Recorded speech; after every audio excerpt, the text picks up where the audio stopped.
Are you searching for the best in online black radio? Then go to blacktalkradionetwork.com, helping you filter through the noise. Real talk, black talk.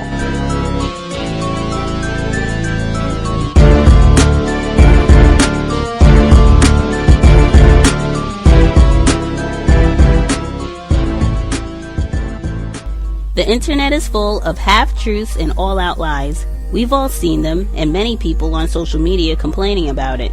Here's your chance to show and prove. WorldAfropedia.com is a black-owned and operated encyclopedia. There are several thousand articles, but we need help. We can't uncover all the truth ourselves. So please, join us and become a writer, editor, or blogger for WorldAfropedia.com today. Every little bit counts. We owe it to the future generations to put the truth out there. Visit WorldAfropedia.com, the African-centered encyclopedia, a global database of African knowledge for the purpose of bringing about global African wisdom and understanding. WorldAfropedia.com.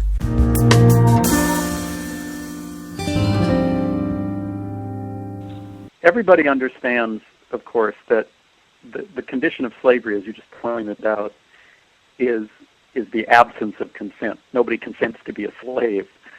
So when we ask, do slaves consent to go work in the fields? Well, of course not. That's the nature of slavery.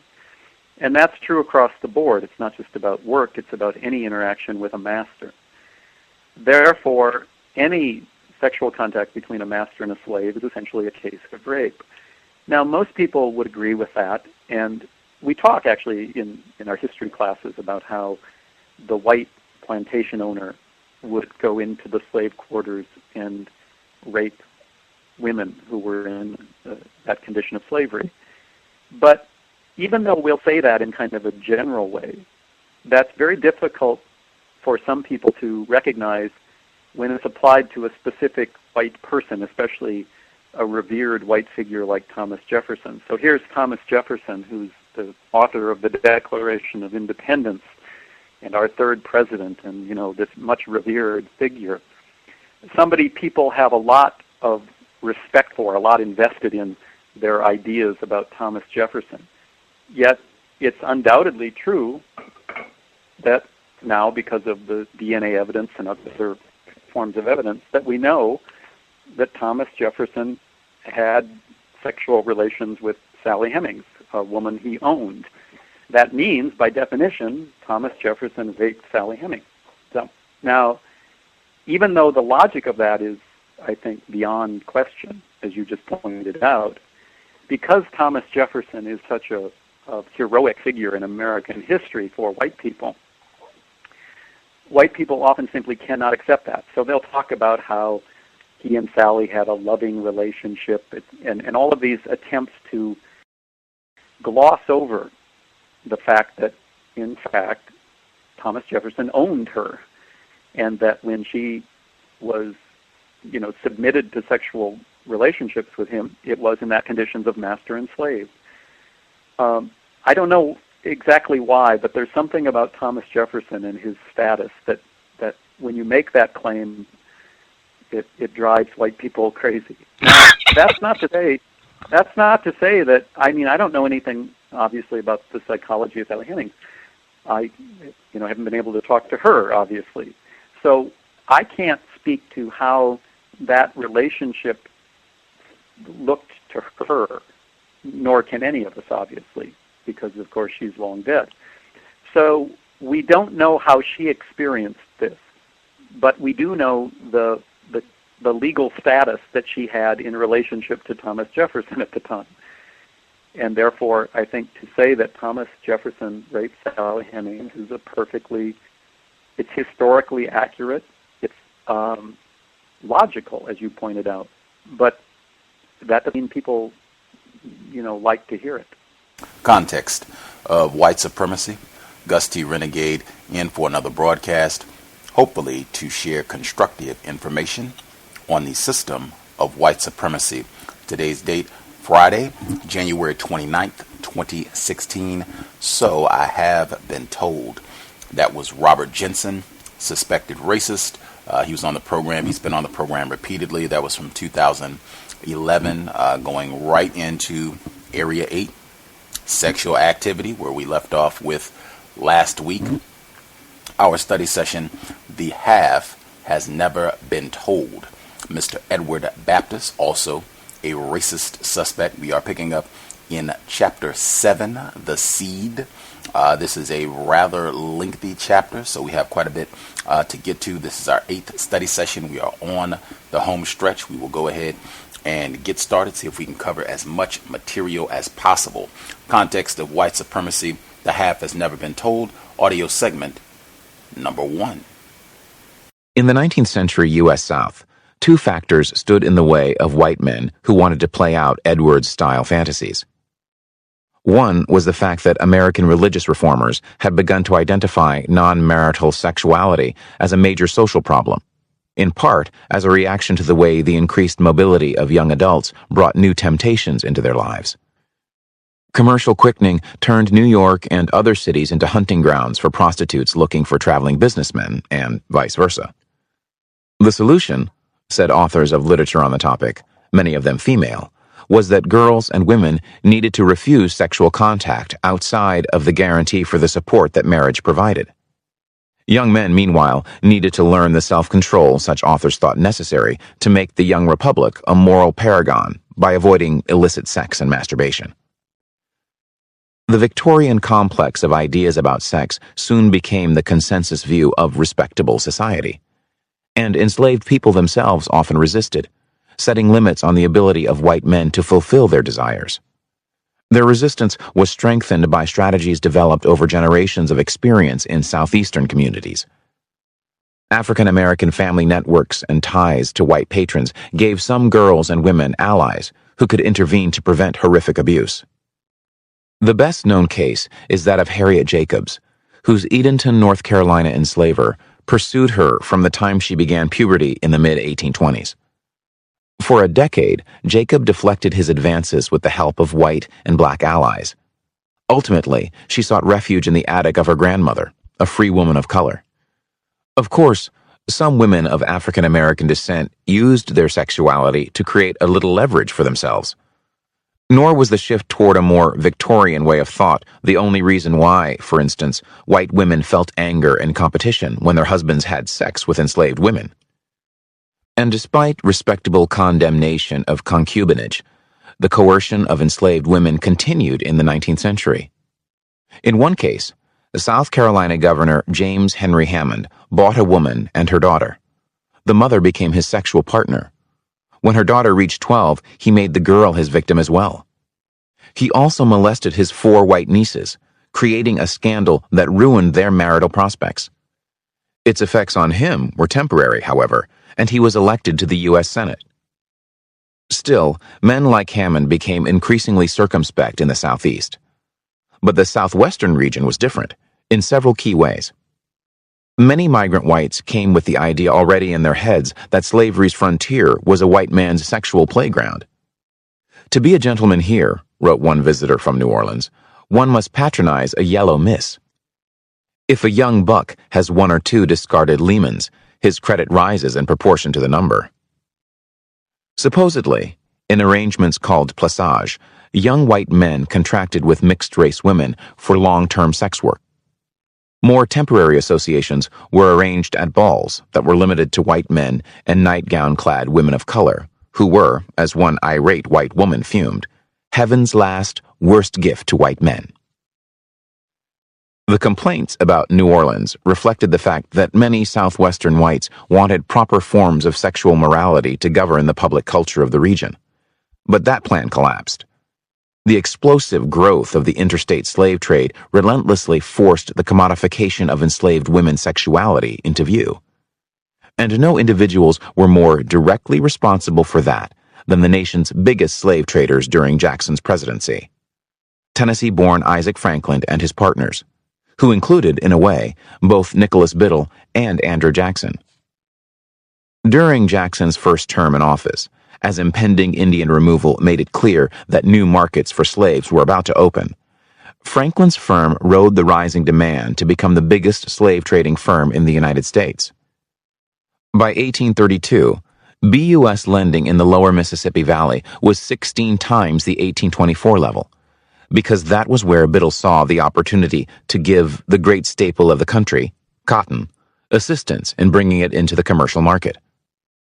The massive injection of capital, directly and indirectly, financed an equally massive expansion of the internal slave trade. The well-connected Franklin firm, for instance, drew up to $40,000 at a time from the BUS to buy more slaves in the East. In fact, about 5% of all the commercial credit handled by the BUS in 1831 to 1832 passed at some point through the smooth hands of this single slave trading partnership. Yet somehow Franklin and his business partners John Armfield and Rice Ballard viewed themselves as lawless outsiders. When Ballard wrote Franklin asking him for an infusion of cash to pay short-term debts, Franklin wrote back, "It would be hard if two such old robbers as yourself and John Armfield could not sustain yourselves." By robber, Franklin meant a smooth hand at the entrepreneurial business of the frontier, including the various legal and quasi-legal ways to make money from other people. Ballard could expertly financier, shave notes, sell people's debt to third parties for a profit, lose $4,000 in one round of cards and take $5,000 on the next, and judge a hand in the market, then drive her hard once he bought her.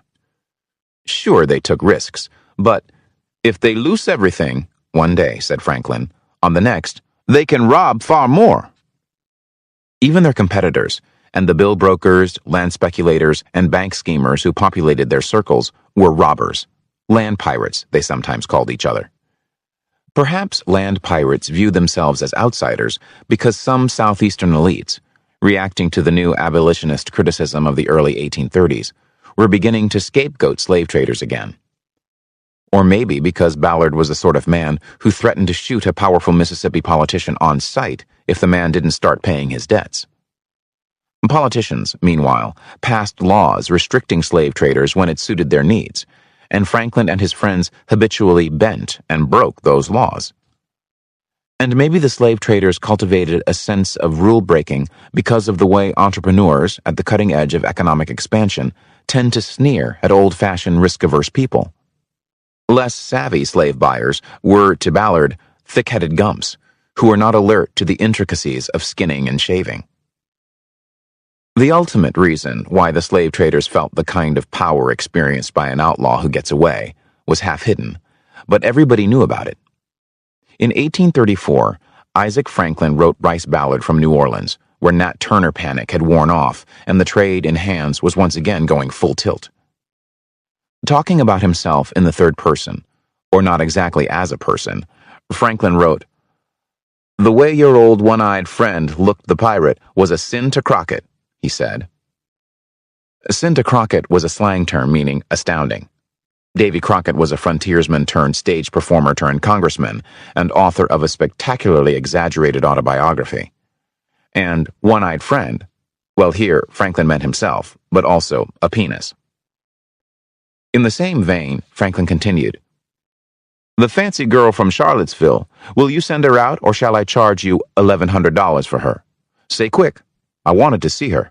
I thought that an old robber might be satisfied with 2 or 3 maids." Starting in the early 1830s, the term fancy girl, or maid, began to appear in the interstate slave trade. It meant a young woman, usually light-skinned, sold at a high price explicitly linked to her sexual availability and attractiveness. For sale, a colored girl of very superior qualifications, what speculators call a fancy girl. A bright mulatto, fine figure, straight black hair, and very black eyes, very neat and cleanly in her dress and person. Abolitionist Ethan Allen Andrews toured John Armfield's Alexandria, Virginia slave pen in 1835 and reported that he was told that, though mulattoes are not so much valued for field hands, they are purchased for domestics and the females to be sold as prostitutes. Ironically, it was a wave of new white abolitionists, inspired by William Lloyd Garrison and by the black voices he promoted in the pages of The Liberator, who did much to make sure everyone knew about the fancy. In a national campaign of pamphlets and anti-slavery books that blitzed the nation's postal networks in the 1830s, abolitionist critique focused on the way slavery disrupted family relationships and forced enslaved women into non-marital sex. The concerns of white moral reformers about the sexualized sale of women, especially almost white ones, probably revealed much about the critics' preoccupations and repressions. But they didn't make it up, and enslavers were also preoccupied. Even before Andrew's depiction of the trade as forced prostitution, the customers and the impresarios of the slave market were writing with a leer about the women they used. "I sold your fancy maid Alice for $800. There are great demand for fancy maid. I do believe that a likely girl and a good seamstress could be sold for $1,100, Isaac Franklin wrote to Ballard in 1833. He wanted Ballard to send more. "I was disappointed in not finding your Charlottesville maid that you promised me," he wrote in 1834, referring to Ballard's latest shipment from his jail at Richmond. Soon, though, Isaac would have his turn, and then James Franklin, who 2 months later wrote to Ballard, "The old man sent me your maid Martha. She is inclined to be compliant." Breaking the rules of evangelical public propriety delivered to these men the sense of illicit discovery that accompanies pornography. For many white Southern men, and not just slave traders, the existence of fancy girls put a piratical middle finger in propriety's face, which mattered not only because it irritated meddling abolitionists, but because it irritated white Southern women. Calls for sexual morality implied that women were the arbiters of domestic moral authority. This struggle over who would rule was the real meaning of the Petticoat War in Jackson's cabinet, and in it the president leveraged male resentment of female claims to power. Who are politicians' wives to say whether or not John Eaton was a moral man for marrying Peggy, a former waitress who had, rumor suggested, offered more than drinks? There was no better way to show pious white women that they govern nothing than by buying a woman for sex. That was the meaning, for instance, of the gesture that slave trader Theophilus Freeman made when he received visitors to his New Orleans house while lying in bed with his purchased mistress, Sarah Connor. "Take that, conventional white society," he said, "for you'll never stop buying slaves from me." The lip-licking letters of Franklin and Ballard's firm, meanwhile, revealed their gleeful disdain for white women's social authority. "I am getting damn tired of company," wrote a Ballard employee, briefly trapped at the high-toned White Sulphur Springs resort in Virginia. "I tell you, it would be a great relief to be at the forks of road among the darkies." After dining with a recently married couple, a Ballard associate, Bacon Tate, wrote that he had not sit at a table in a private house with white ladies for more than 20 years. And Isaac suggested that 2 women he purchased could soon pay for themselves by keeping a whorehouse for the exclusive benefit of the concern and its allied agents. Slave traders were not the only sexual pirates. They were just more likely than planters to testify about such things in their letters to one another. And dark-skinned women were no safer from this form of violence than mulatto ones, whether from slave traders or other white men. "Put a single man on a plantation as an overseer, and you will see trouble enough," wrote an Alabama planter, "for they become intimate with the Negro girls, and then all order is at an end." The white men who initiated such encounters in the southwestern areas seemed to feel more entitled to them than those in the southeastern states, and less concerned about keeping such things secret. Louisiana planter Jacob Beeler carried on a lengthy relationship with bright mulatto Mary Clarkson, his slave. When Beeler's wife complained, he responded by threatening to beat her. In 1834, Mrs. Beeler finally ran away and sued for divorce. But to no small extent, the southwestern region was a free fire zone where white men exerted power without rules. In the southeastern states, enslaved husbands and male lovers possessed limited power to defend women, but at least they were impediments that white men had to calculate. Southwestern male predators enhanced their power by stripping away husbands and other allies on whom women might call. At 13, Louisa Piquet was the property of a Mr. Cook, whose bankruptcy reduced him to living in a Mobile boarding house. He spent mornings sleeping off the previous night's drinking and gambling, and afternoons trying to get Louisa alone in his room. For a while, the white landlady protected Louisa. Instead of sending the slave girl, the woman took Cook the things he demanded: salt, a wash basin, his mended clothes. But eventually, Cook's creditors caught up to him. They sold light-skinned Louisa at the Mobile slave market to a Mr. Williams of New Orleans. He paid $1,400, a fancy price. Then Williams told Louisa that he and his wife had parted, and they boarded the next coastal steamer going to Louisiana. "Soon as we started for New Orleans, Mr. Williams told me what he bought me for," Louisa later said. The word fancy can mean something highly decorative, or one can fancy something, desire it as something or someone to acquire. White men fancied a Louisa. White men used her to decorate their lives as commodities to be displayed. But being fancied carried over into the descriptions and pricing of all women, light or dark, house servant or field hand. Although descriptions of men emphasized size and sometimes skills, evaluations of women discussed their attractiveness. "Girls and ordinary women bring $350 to $400, wrote Isaac Franklin in 1832, and a few of superior appearance at $500. "Two boys have a mother here," wrote a New Orleans dealer to a man who had already bought the sons. "She is about 36 years old, fine teeth, without any gray hairs, a mulatto. She is very anxious to go with them. Shall I buy her? She is very likely of her age and young-looking." Another trader described a 13-year-old girl, bright color, nearly a fancy for $1,135. She had potential. Another, "A girl size of Gilmer's girl, so far so good, evidently, but rough-faced," reducing her value. Even for field hands like John Knight's dark women, looks changed prices.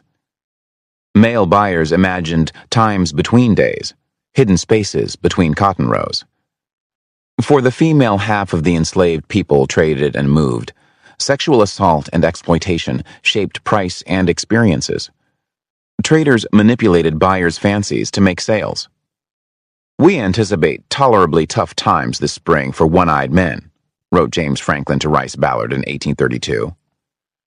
"I have seen a handsome girl since I left Virginia that would climb higher hills and go further to accomplish her designs than any girl to the north, and she is not too apt to leave or loose her gold, and the reason is because she carries her funds in her lover's purse or in bank, and to my certain knowledge has been used, and that smartly, by a one-eyed young man about my size and age. Excuse my foolishness." Franklin, a one-eyed man, would use her lover's purse until he could manipulate other men's single-focused desires and get them to transfer their funds to his bank account. To understand why a slave trader would call himself a one-eyed man, one must view him in the context of a slave frontier world where white men saw their contests with other people as rendering the winner manly and the loser emasculated, enslaved, feminized. The slave trader, as a one-eyed man, wasn't just raping the women he bought and sold. He was also metaphorically raping his competitors. This was the same metaphorical world in which less wealthy white men opposed banks that used their deposits and taxes and productivity in order to create credit. Said banks then lent said credit to wealthy would-be aristocrats, men who wanted to replicate Granville County-style hierarchies on the frontier. This is why ordinary white men called on Andrew Jackson to save the country from inchoate but horrible threats to them as manly citizens. They wanted him to help potterize the B.U.S. and all the other targets of resentment before it raped ordinary male citizens. And just as consequentially for what happened in the 1830s, Franklin and Ballard slipped incessantly between talking about the financial risk-taking of credit and collections on the one hand, and sex with enslaved women on the other. The exploitation of enslaved women had existed since the beginnings of slavery in North America. But what was now emerging was different. The new trade branded and marketed the ability to coerce sexuality, priming white entrepreneurs to believe that the purchase of enslaved people as commodities offered white men freedoms not found in ordinary life. Fancy branded slave trading as sexy for sellers and buyers. From fancy maids to slave trading in general, they went on to financial risk in general. In the 1830s, when the real world test subjects on slavery's entrepreneurial frontier, primed by the sexual arousal built into the human commodity market, met with opportunities to buy more slaves, take out loans to expand their operations, or sell cotton, they were more likely than ever to chase short-term gains with little thought for the future. North Carolina migrant Moses Alexander thought so, seeing the slave frontier as the epicenter of multiple types of profligacy. To raise my children in Alabama, I may possibly tell you my greatest objection, but I cannot write it, Alexander noted in a letter. But he saw Southwestern sexual license as part and parcel of risky Southwestern economic behavior. Speculation is the order of the day and stalks abroad in the country, he warned.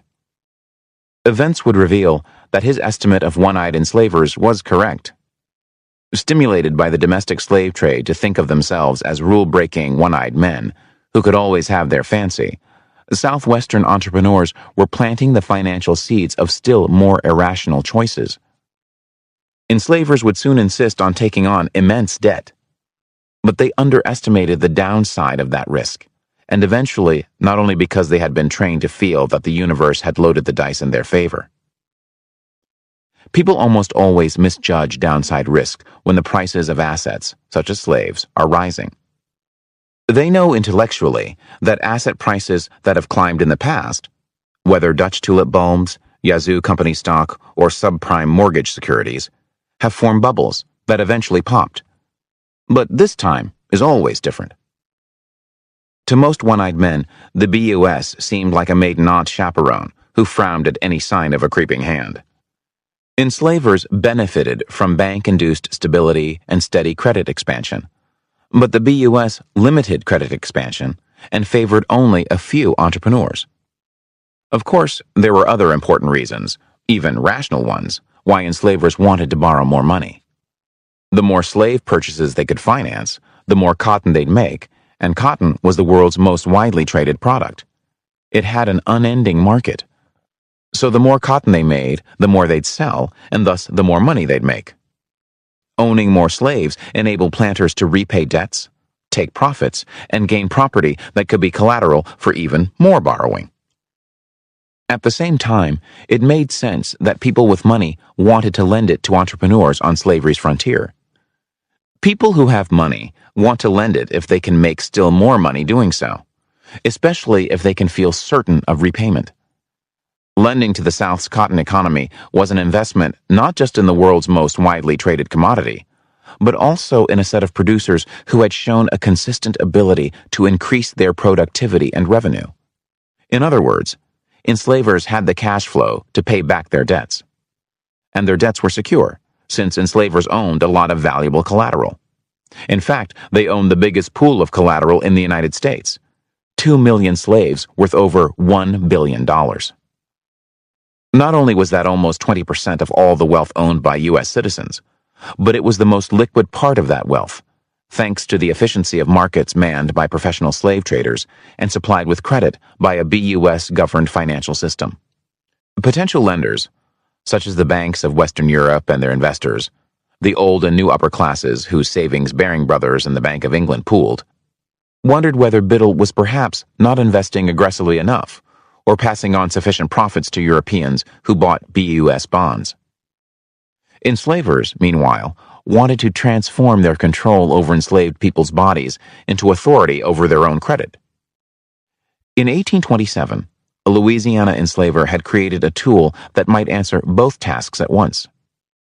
J.B. Moussier was facing a lawsuit by Rogers and Harrison, Virginia-based slave trading partners to whom he owned $21,000 for 70 men, women, and children he had bought on a short-term, high-interest loan. What if, Moussier wondered, planters used slaves as collateral to raise capital overseas, from people who needed American cotton and sugar, and then used the capital to build a lending institution that enslavers themselves could control? Moussier took his idea to New Orleans politician entrepreneurs Edmund Forstall and Hugues Laverne, who engineered it into the charter of the Consolidated Association of the Planters of Louisiana, CAPL, chartered by the state legislature in 1827. Here are the nuts and bolts of the CAPL. First, potential borrowers would apply to buy stock in the association. Their application accepted, they could mortgage slaves and land to the CAPL in order to pay for the stock. The stock would entitle them to borrow CAPL banknotes of up to half the value of the mortgaged property. To ensure that people would take these banknotes at face value, the founders needed a large reserve of hard cash. They planned to raise it by selling bonds on the financial markets of the Western world. Each bond would be $500 in face value, about the average price in the 1820s of a young enslaved man. A bond would reach maturity in 10 to 15 years, and it would pay investors 5% in annual interest. Lenders always want security, though, so how would the CAPL assure potential investors that the bonds would be worth their face value plus interest? Thomas Baring of Baring Brothers helped Laverne and Forstall to convince the state legislature to back the CAPL's bonds with the faith and credit of Louisiana. If loan repayments from planters failed and the bank could not pay off the bonds, the taxpayers of Louisiana were now obligated to do so.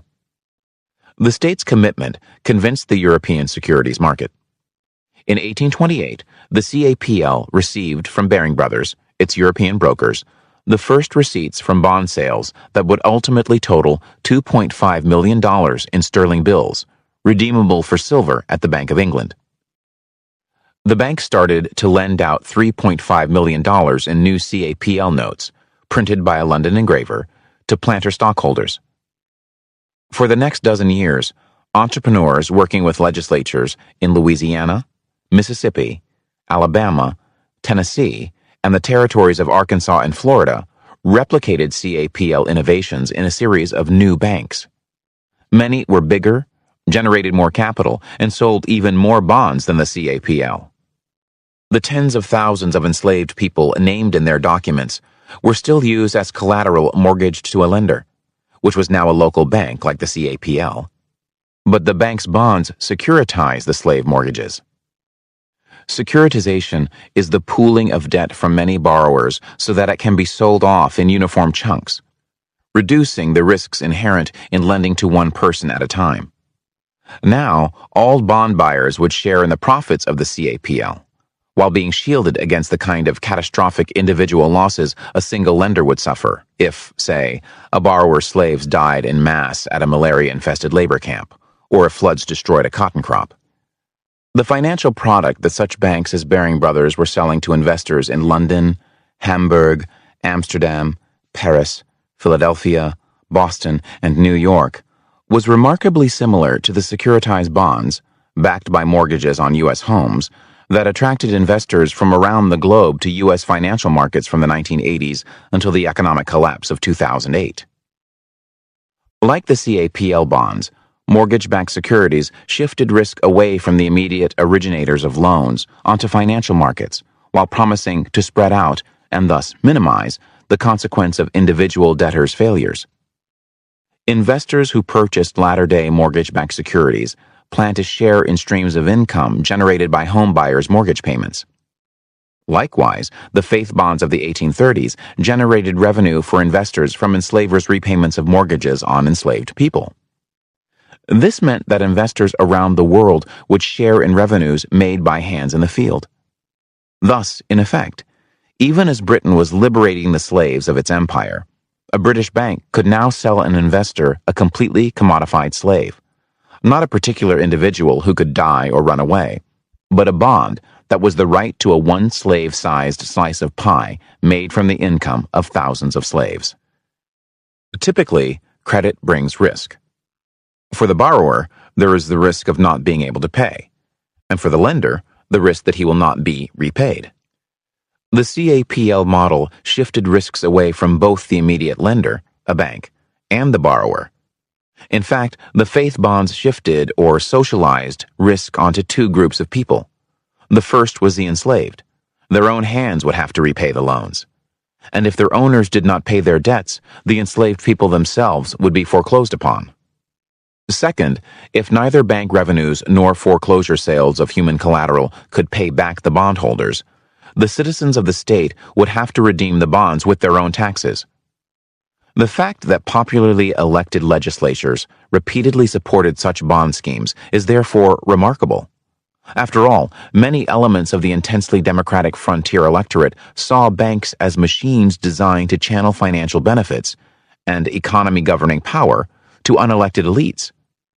But advocates of the new banks often posed as competitors to much resented factions favored by the hated BUS. When Mississippi's newly democratized legislature considered the possibility of chartering a new bank, its backers insisted that doing so would provide competition to Stephen Duncan's Bank of Mississippi. That bank's aristocratic pack of supporters ridiculed the notion of anybody but Dr. Duncan and Gabriel Titchener knowing anything about banking or even being able to put their feet in a bank, except as petitioners, or so claimed a board member for the new institution. Enhancing the effect of the rhetorical device of posing new banks as democratic blows against established cliques was the sudden increase in opportunities for putting credit to use. After the passage of Indian removal, the U.S. government imposed the Treaty of Dancing Rabbit Creek on the Choctaws, opening 11 million Mississippi acres to sale. Federal treaty makers' agreements with the Chickasaw, meanwhile, transferred another 7 million. Potential bank borrowers imagined what they would do with the land. 1,000 avenues are wide open here for money-making, as one Mississippi enslaver wrote, such as planting, shaving paper, buying and selling other people's debt for profit, or speculating by buying and selling all kinds of property. Robert Walker, a supporter of the new bank, wrote that Kentucky's coming, Tennessee's coming, Alabama's coming, Georgia's coming, California's coming, Virginia's coming, and they're all coming to join the joyous crowds of Mississippians. The new banks were bound to find themselves in conflict with the BUS monopoly on financial and monetary control, but the CAPL showed borrowers, bankers, slave traders, and other entrepreneurs an accessory pathway around Nicholas Biddle. And they traveled in that direction hand in hand with Andrew Jackson and his administration. Jackson supposedly hated all banks, but his policies would lead to explosive growth in both new banks and new lending. Even more ironically, Nicholas Biddle did at least as much as Jackson to create a new financial environment in which CAPL-style innovations could run wild as one-eyed men demanded. From 1828 onward, Biddle had tried to court both Jackson and other Southwestern entrepreneurs. Yet neither Biddle's visits to the Oval Office nor a dramatic surge of BUS credit into Southwestern channels changed the minds of the bank's opponents. These included not only resentful planters, but also radicals, like the members of the Philadelphia Workingmen's Party, who attacked the disproportions of wealth that were emerging in eastern urban centers. The bank's monopoly control over American credit, complained one workie spokesman, enabled some men to live in splendor on the labor of operatives. Then there were those who still resented the bank's role in the troubles of 1819, such as Jackson's close advisor Amos Kendall. Even Baring Brothers, long-term BUS trading partners, were beginning to perceive Biddle's regulatory power as an impediment to CAPL-style endeavors. Biddle's administration contacts hinted to the bank that an extension of its charter, which expired in 1836, was a real possibility. But Jackson kept his cards close to the vest. By 1832, the uncertainty was driving Biddle crazy, and even though Jackson's more pro-bank counselors told the bank president to avoid pushing, Biddle made an unwise decision. The suave Kentuckian Henry Clay, Jackson's inevitable 1832 opponent for the presidency, persuaded the vulnerable Philadelphian to try to back Old Hickory into renewing the bank's charter before the election. Clay believed he could trap Jackson on a dilemma.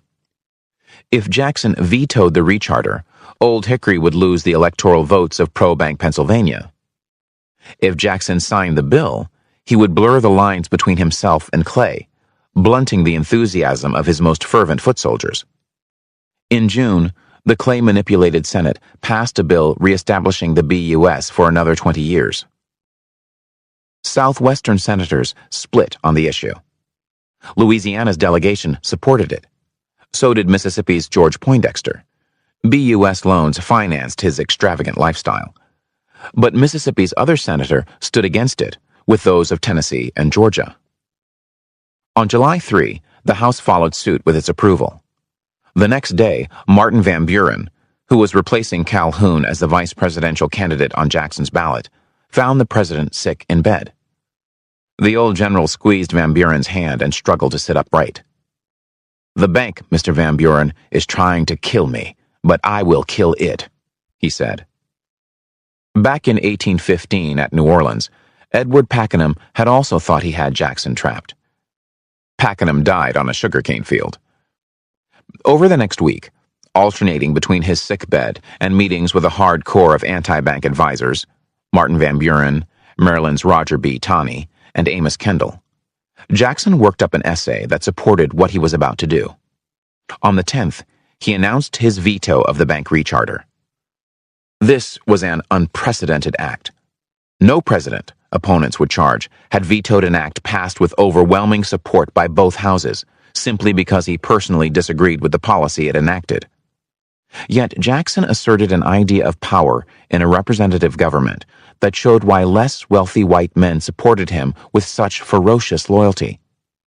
In the president's veto message, he argued that all white male citizens were precisely equal in political rights and power.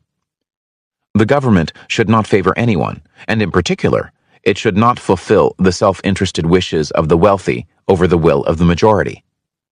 This was no mindless critique of government.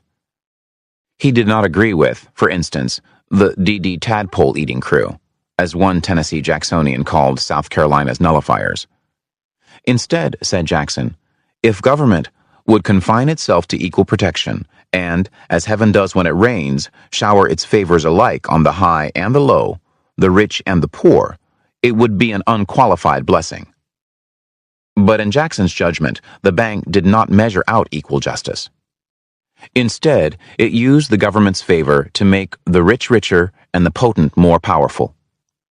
The federal charter, government deposits in the bank, and monopoly power over the workings of the economy enabled the BUS to make its stockholders a privileged order, clothed both with great political power and enjoying immense pecuniary advantages from their connection with the government.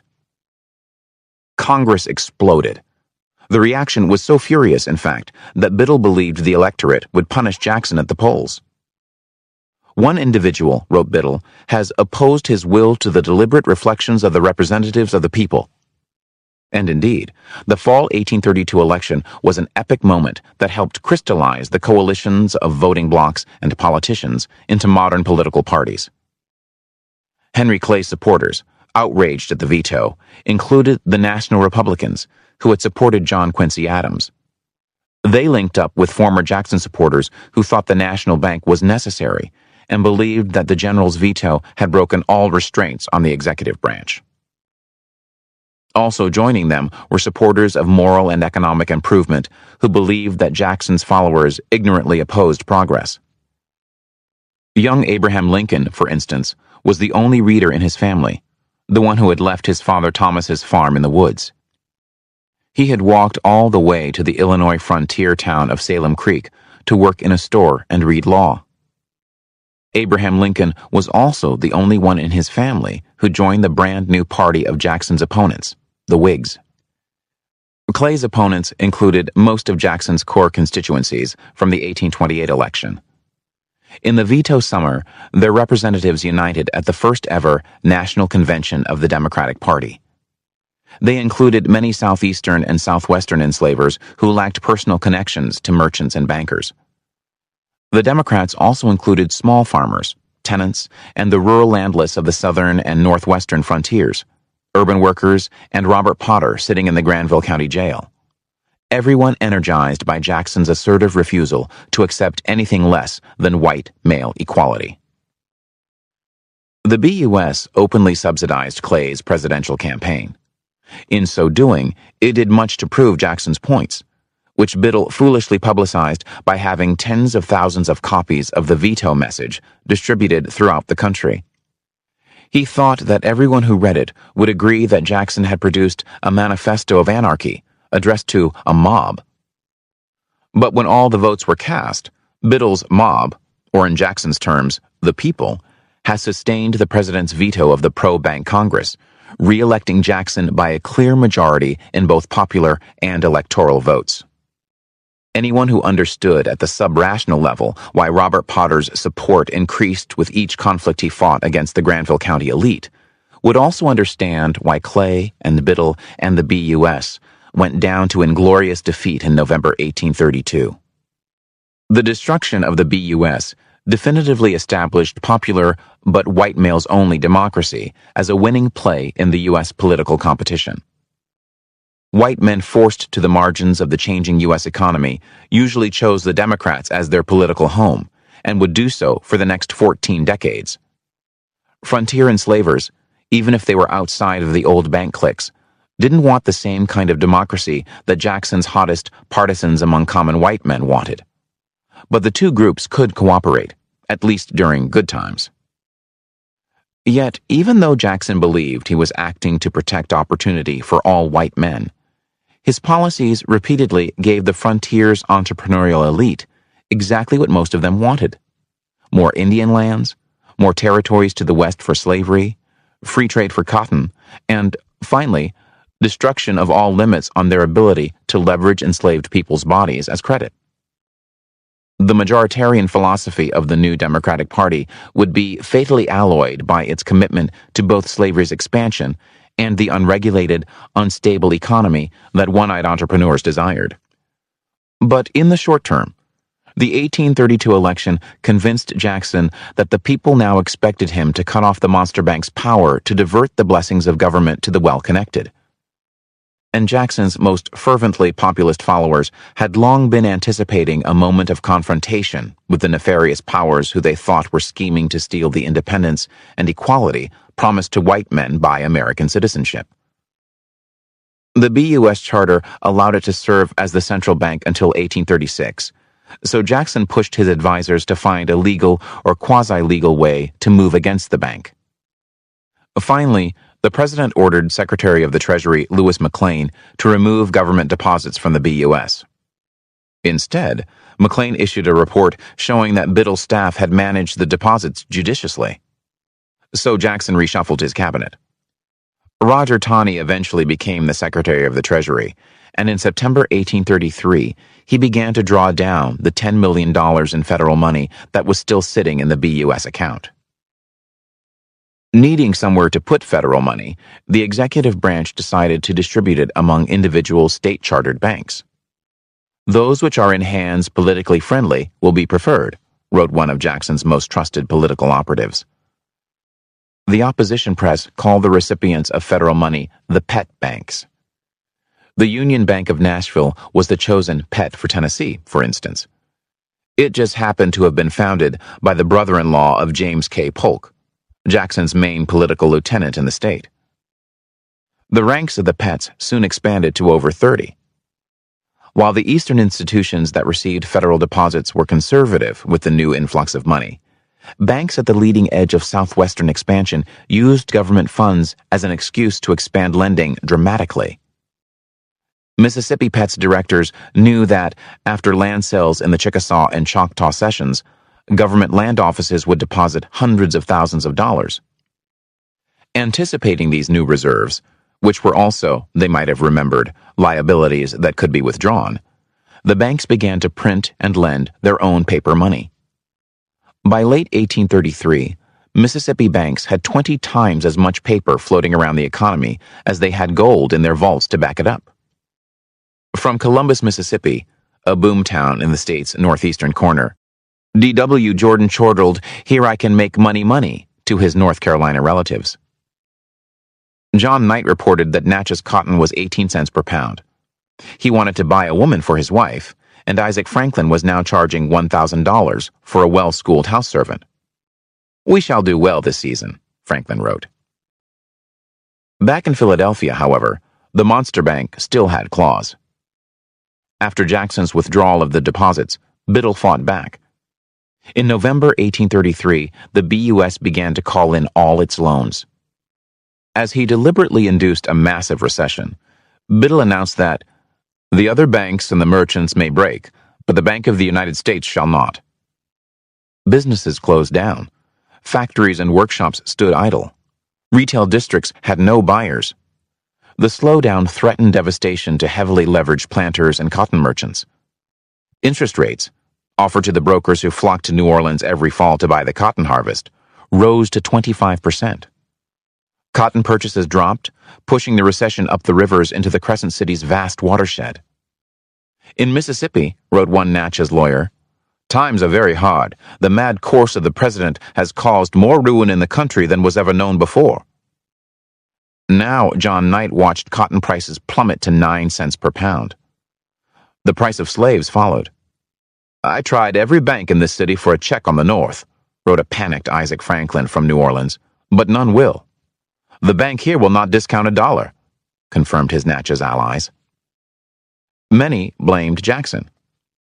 Elite Southwestern Jacksonians turned apostate. Robert Walker, previously one of Jackson's Mississippi political lieutenants, switched sides. Franklin Plumer was the only holdout, and he was reportedly wavering. Loyalist J.F.H. Claiborne expressed anti-bank views at a public meeting in Natchez and was physically assaulted and beaten by the mostly wealthy crowd. A torrent of complaints poured into the offices of congressmen. Philadelphia businessman John Wirtz wrote a letter imploring James K. Polk to use his personal and political influence to provide some remedy to check the impending evil. From Tennessee, John Welsh warned that even the enemies of the bank here freely admit that all this distress may be corrected by a return of the deposits to the U.S. Bank. Henry Clay, meanwhile, organized the Senate to censure Jackson for removing the deposits. But the president refused to quail. When a delegation of businessmen visited Jackson, he said, "Why do you come to me for, then? Go to Nicholas Biddle. We have no money here, gentlemen. Biddle has all the money." The bank, Jackson believed, was confirming the warnings of his veto message. His loyal followers agreed. Jackson loyalist Terry Kyle told James K. Polk that Tennessee bank allies were squealing that the mob was plotting a revolution in which the rich will be plundered by the rabble. But this kind of talk reinforced the Jacksonian claim that BUS supporters hated white men's democracy, while Jackson partisans cheered his attack on the bank. "Crush it forever. It is a monopoly which ought not to exist among us." The recession winter of 1833 to 1834 was difficult, but by spring, the economy began to cooperate with Jackson. Good harvests in Europe and new supplies of precious metal for circulation in the Western economies raised consumer demand and lowered interest rates. But one of the most significant factors that turned the Southwestern economic climate from bank war to boom was the replication of the CAPL's slave bonds on a far vaster scale. The new banks began to appear right as the bank war began, starting with the Union Bank of Louisiana in 1832. Structured on the CAPL model, but significantly larger, the bank sold $7 million in faith bonds through the agency of the Barings. The proceeds of the faith bonds were to fund the capital-intensive projects of shareholders, in other words, to help them buy slaves, and back a massive commercial credit operation that would help move the annual pile of cotton from steamboat landings to Liverpool docks. By 1834, the Union Bank was taking up a lot of the slack left in New Orleans by the retreat of the BUS. In November 1834, it became a pet bank, opening access to another pool of money. Next, the state legislature established the Citizens Bank of Louisiana with $12 million in faith bonds, and then authorized several other smaller institutions. For instance, the Atchafalaya Railroad and Banking Company, capital $2 million. Louisiana's orgy of bank creation increased the number of the state's banks from 4 to 16 and expanded the total amount of authorized capital from $9 million to $46 million. By 1836, New Orleans had the densest concentration of banking capital in the country, outpacing Philadelphia and New York, and suggesting that Louisiana might become the nation's financial power center in the near future. The Florida Territory, with fewer than 100,000 residents, launched multiple banks, including its own Union Bank, for which it issued faith bonds. Alabama also funded its banking system with bonds, selling most to the Rothschilds of Paris, Europe's most powerful bankers. In 1832, the total amount of the bank loans available to Southwestern borrowers had been under $40 million, including $30 million lent by the B.U.S. By 1837, despite the retreat of the B.U.S., Southwestern bank loans soared to more than $80 million, one-third of the national total and more than that of any other region. The Southwestern legislatures had authorized significantly more banking capital in the 1930s than what the B.U.S. had earlier applied to the economy of the entire United States. Although some of the banks were ostensibly chartered to create investment in the state's infrastructure, including railroads, or in the case of the New Orleans Gas, Light, and Banking Company, modern municipal utilities, the major purpose of the splurge was to rush seeds of growth into the fields of Southwestern entrepreneurs' dreams. In the course of a mere 4 years, from 1833 through 1836, 150,000 enslaved people were moved from the old states to the new. They cleared and planted and harvested millions of new acres, and the U.S. cotton crop doubled in size. Meanwhile, the bonds created by Southwestern states, each one a guarantee of an income stream from the labor of mortgaged hands, found buyers in all of the major financial centers of the Western world: London, New York, Philadelphia, Amsterdam, Hamburg, Bremen, and Paris. Investors around the world voted their confidence in slavery's expansion. And rising London prices for Southwestern securities, statistics demonstrate, pushed up slave prices in New Orleans. The irony is obvious in hindsight.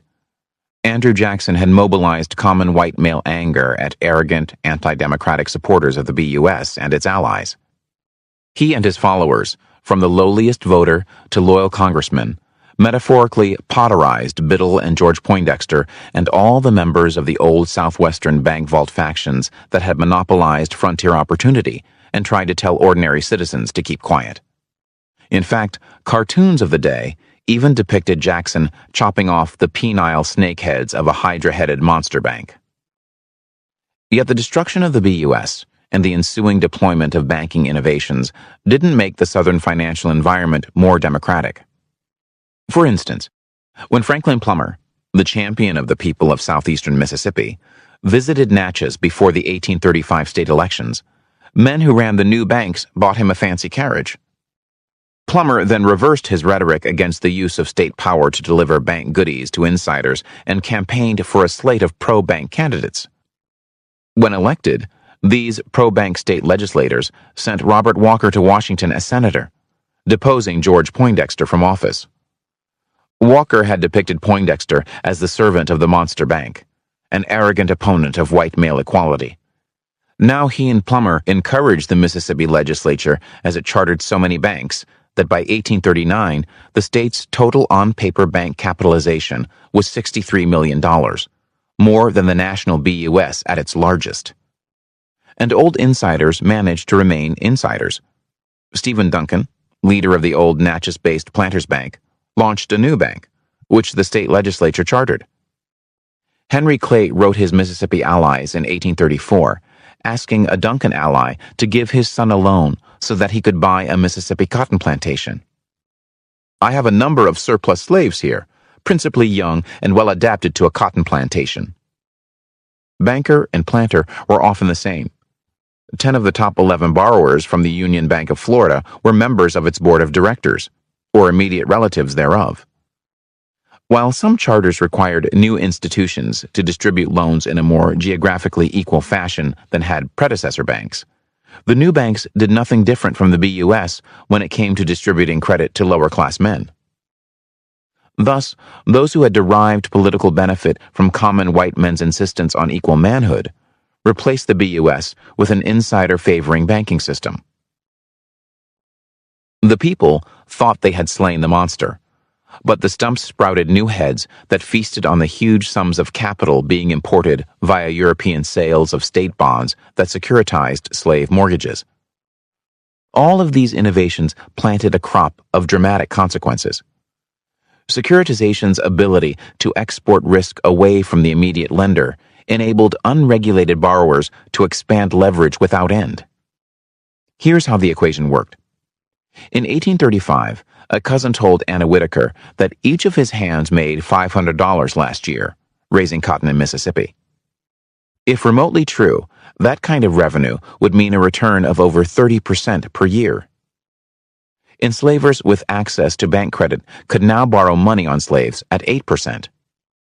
The margin between anticipated returns on borrowed capital and its cost to borrow was thus huge, and the direct risk appeared to be negligible.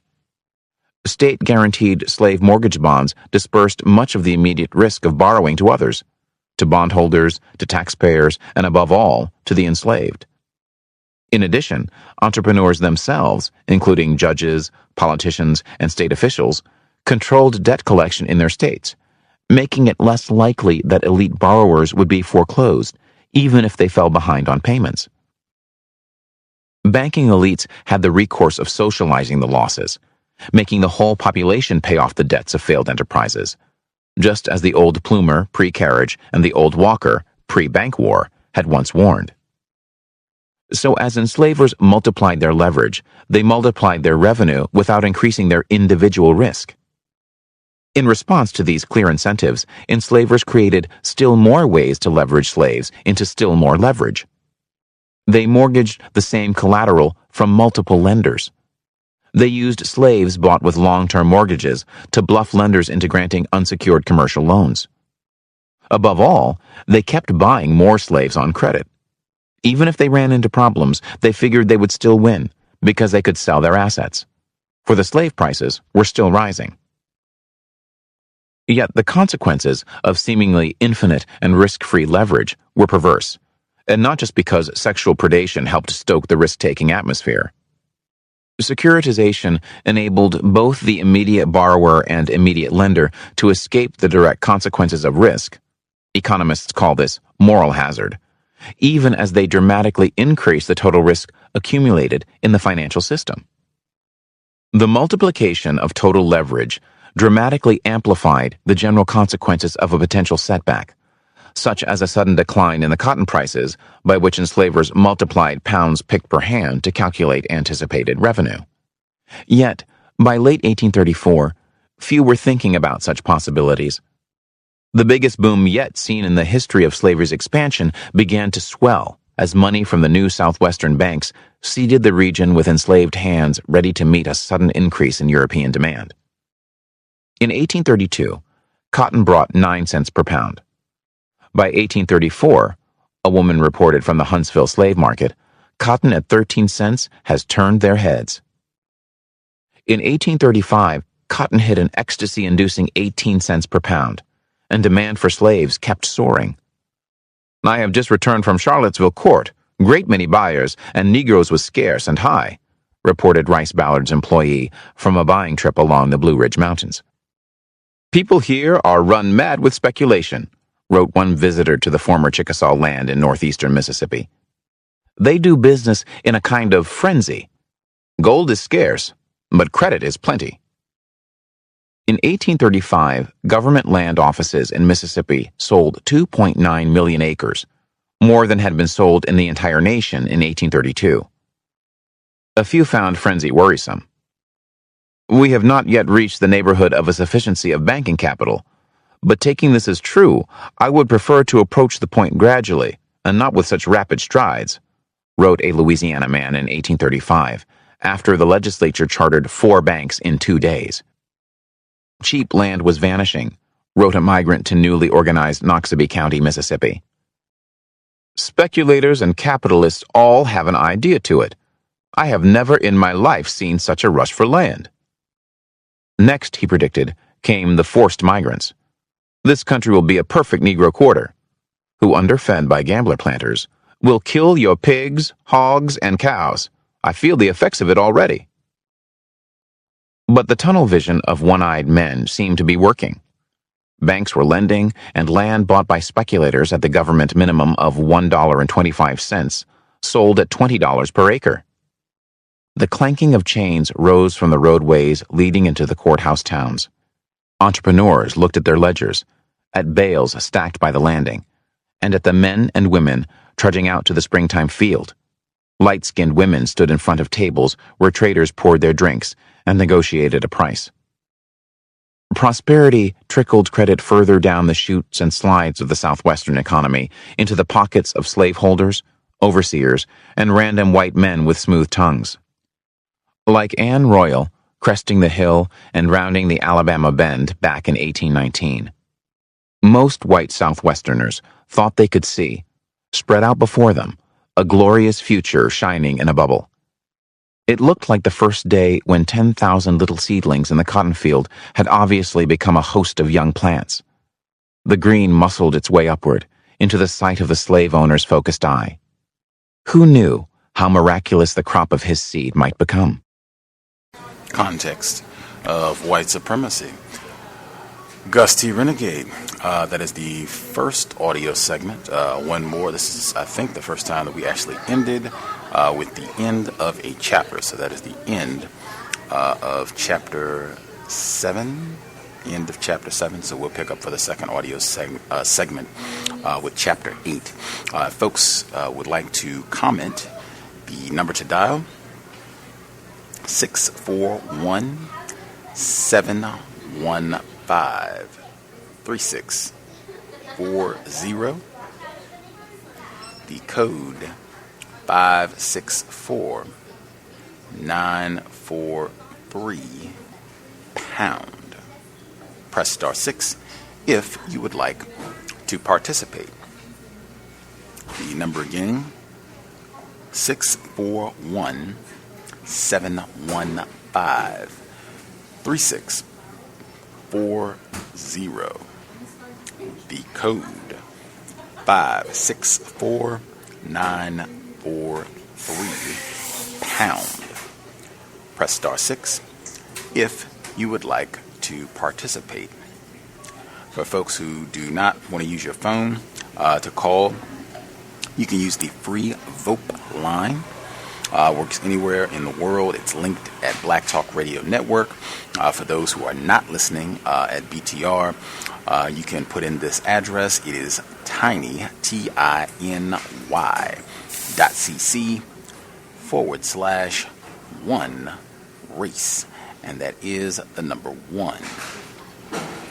The address again, tiny, TINY.cc/1 race, and that is the number 1. When you put that address in, you'll see the link on the left of the page for the VOP caller. Click that link. It will open up a small window on your screen. The top line, it's a drop-down menu. Select the number that I just gave out, which again is 641-715-3640. The next line, it will ask for the code. That code again is 564-943. The final line, it will ask for a name. You can use your real name if you're comfortable with that. You can put a nickname. You can press random keys, whatever you're comfortable with.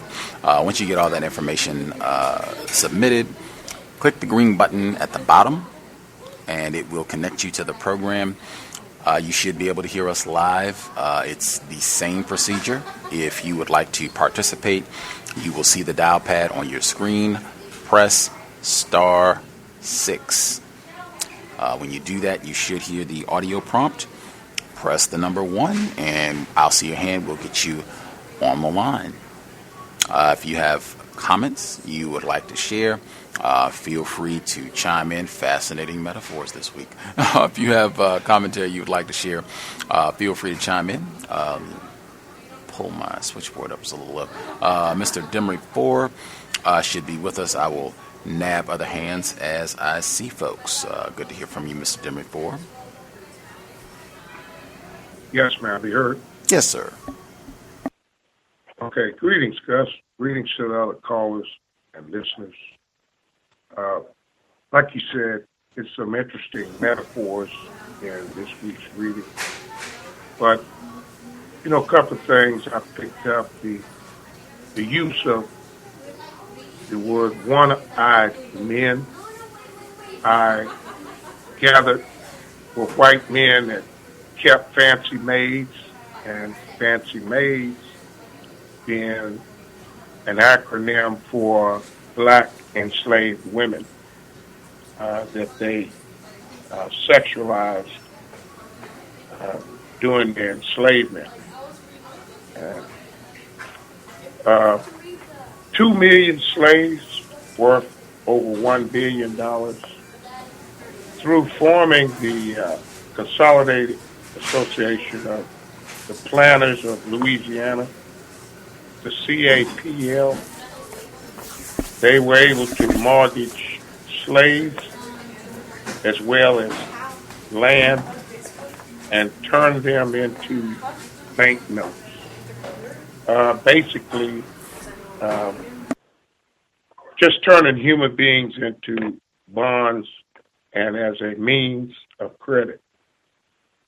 And forming this corporation, I suspect that some of the slave owners probably ended up losing a lot of land and human beings that they had kept enslaved through this process.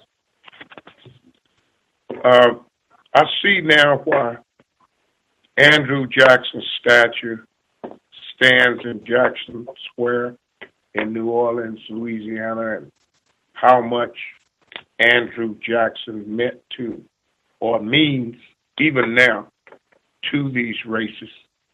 You know, he's, to me, has gained and surpassed Bill Tillman in his racist activities. This guy even sought to incorporate all other white men, making them rich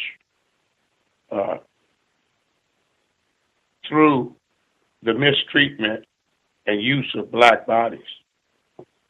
And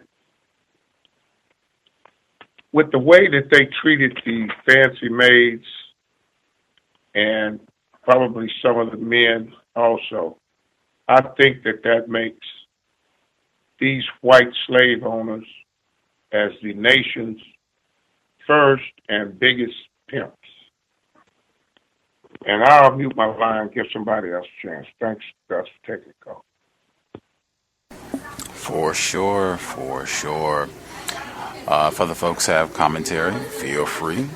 Get a hand up for folks' favorite subject matter. I'm looking back over some of the things that stood out from this chapter. Actually, I had 2 different pages of notes. I have to pull my other one up as well. Okay.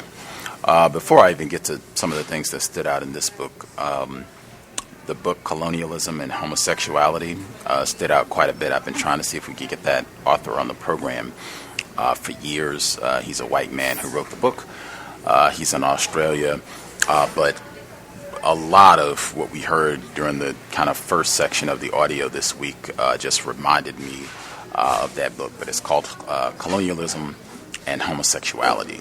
You should not have that much difficulty picking it up if you are interested in reading a book that is pretty much exclusively focused on Area 8 and exclusively focused on white men sexually terrorizing non-white males all over the planet. And I think most of it is not even focused on the U.S., just other parts of the world where they went out to stomp and trample on non-white people.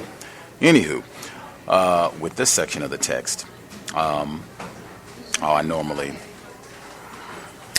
get other people. I normally let all the callers go first, so that I'm not stepping on any of the comments that they might share.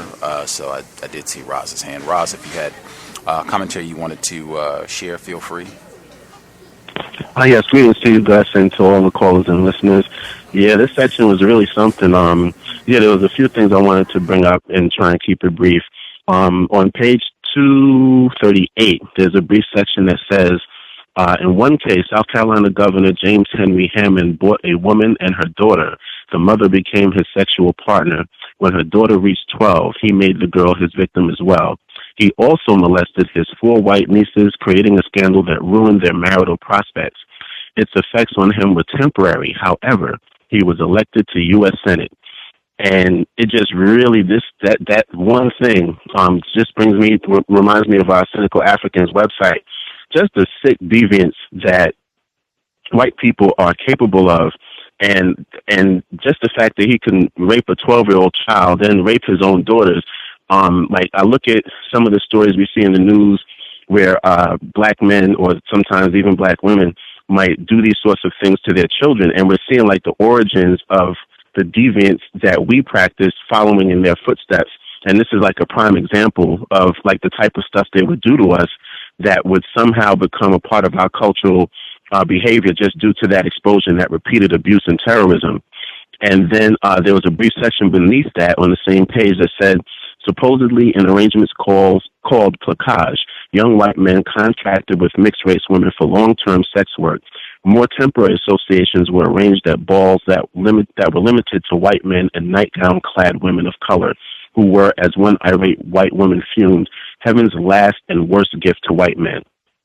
Now, this kind of speaks to me, it's a Dr. Welsing moment, because for white women to say that they were heaven's last and worst gift to white men really speaks to the addiction that white men have with non-white females in regards to their melanin deficiency, and basically it speaks to both white men and white women's feelings of inadequacy in regards to their lack of pigmentation.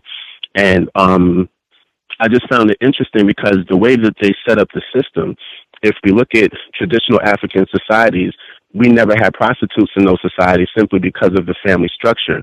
So when I look at what was done to us on the plantation, the destruction of the black family was so essential for them to establish a system of prostitution of our women on a scale that was just unprecedented in history. And when you come from an environment in which there was no abuse, but actually quite a high reverence and veneration for the African woman, to a society in which she was debased and used and abused and terrorized and passed around between these white men, you can see a lot of the origins of the things that we hear in these rap songs that these young black males are speaking about, and it's just a complete denigration of black women, again, following in the footsteps of the white slave master. And on the following page, 239, it was very interesting, their play on the term robber, where they said that by robber, Franklin meant smooth hand, an entrepreneurial business of the frontier. And they just go into the whole thing of how they take a term like robber and try to make it a more benign term than the actual, speaking of the malignant, cancerous behavior that the term robber actually dealt with. And it kind of brought me again to hip-hop and the use of the term nigger, and how some black males will say that this is a term of endearment, or just trying the whole idea of so-called changing the word to something, again, seemingly benign, completely ignoring the history of that term as a nuclear warhead in the psychology of black people. So that really stood out to me as well. And let me see. Oh, the section on 240, where it says abolitionist Ethan Allen Andrews toured John Armfield's Alexandria, Virginia slave pen in 1835 and reported that he was told that though mulattoes are not so much valued for field hands, they are purchased for domestics and females to be sold as prostitutes. Again, this kind of speaks to me, like a lot of times when I was growing up and studying racism and African history, I would sometimes listen to lighter-skinned black people arguing with darker-skinned black people as to who suffered the worst. And there's no way for us to even think on that level anymore, because we were all on the same level, and it's just that they had different applications of torture to different groups based on their psychopathology. And we really have to discard that whole ideology that some of us suffered worse than others. We all went through pure hell, and we're still going through pure hell. And none of us are really going to be able to get out of it until we start to codify our behavior and grow towards a liberation mindset. And the section on the following page at the bottom of page 241, where they said slave traders were not only sexual pirates, they were they were just more likely than planters to testify about such things in their letters to one another, and dark-skinned women were no safer from this form of violence than mulatto ones, whether from slave traders or other white men. Put a single man on a plantation as an overseer, you will see trouble enough, wrote an Alabama planter, for they become intimate with the Negro girls and all order is at an end. The white men who initiated such encounters in the southwestern areas seem to feel more entitled to them than those in the southeastern states, and less concerned about keeping such things secret. I just found that whole section really to speak to the fact that when white people are left to their own devices, they are just complete savages. They it's funny because Cynical African says all the time, white people really are the only people on earth who don't know what to do with their genitals. They will do just about anything with their bodies and to our bodies, essentially, with their sick mentality. And this really speaks to that lawlessness that comes with white people left to their own devices. And then there was a section actually above that says, for many white, on the same page, it says, for many white Southern men, not just slave traders, the existence of fancy girls put a piratical middle finger in propriety's face, which mattered not only because it irritated meddling abolitionists, but because it irritated white Southern women. And this really speaks to the fact that white people do not get along with each other either. No matter how much false honor and pride white men seem to give to white women in their torturing and killing of black males for even thinking about white women, ultimately they don't get along at all. And the only time that they can work together is when they maintain the system of white supremacy. Again, if they didn't have us to torture and kill and have as their sexual playthings, they would literally annihilate one another as well. And that goes back to their old history as well as their new history, their current history right now. And then there was a very interesting section on page 243 that says, to understand why a slave trader will call himself a one-eyed man, one must view him in the context of a slave frontier world where white men saw their contest with other people as rendering the winner manly and the loser emasculated, enslaved, feminized. The slave trader as a one-eyed man wasn't just raping the women he bought and sold. He was also metaphorically raping his competitors. And this kind of brought me to the story of Truganini, the last Tasmanian, who was brutally raped by 10. She was the last female Tasmanian, and she was brutally raped by 10 men, I believe, in front of her husband. And then they put her husband to death after they forced him to watch them terrorize and rape her. And it really just speaks to another thing that there was a show that came on, I think it was History Channel 2, called The Vikings. And it was something that I was looking at in a codified way to kind of understand that particular aspect of white people's history. And throughout that series, the cunning deviance that white women use as far as applying sex as a tool to facilitate the murder of other men is phenomenal in that program. And as I started to research the Vikings, I started to find out even more information about the fact that whenever they took over another group of people, the first thing they would do is rape and terrorize the men as well as the women, but they made it a very special thing to rape and terrorize the men as well, to completely emasculate them and then force them to watch them rape their women. So it's the same thing that we have done, that we have had done to us intergenerationally, and it really speaks to the mental illness that we suffer under as a people because of that total and complete annihilation of what Dr. Wilson said, our black self-respect, through just systematic torture and terrorism for 500 years. And finally, I wanted to speak to the CAPL. They really speak to, the section of the CAPL really speaks to the origins, like the very beginnings of the criminal Wall Street model, as far as the entire financial engine being built on the backs of black people. And just the fact that you can foreclose on a human being is unfathomable, but fathomable in the system of white supremacy. And I think if black people were all black people were to just read that section of the book, it would really bring home just how much this entire system, we are like literally the heart and blood of this entire system to this very day.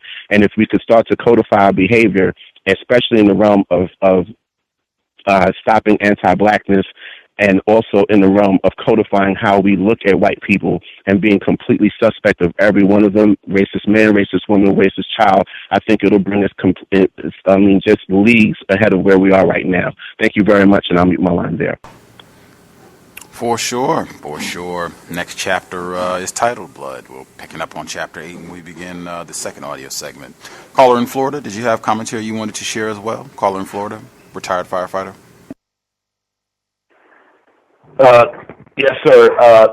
I don't have the book or anything, and I'm just going by from listening to the person reading the information from the book. But what's been going through my mind, through the series is the question, and I've mentioned it before.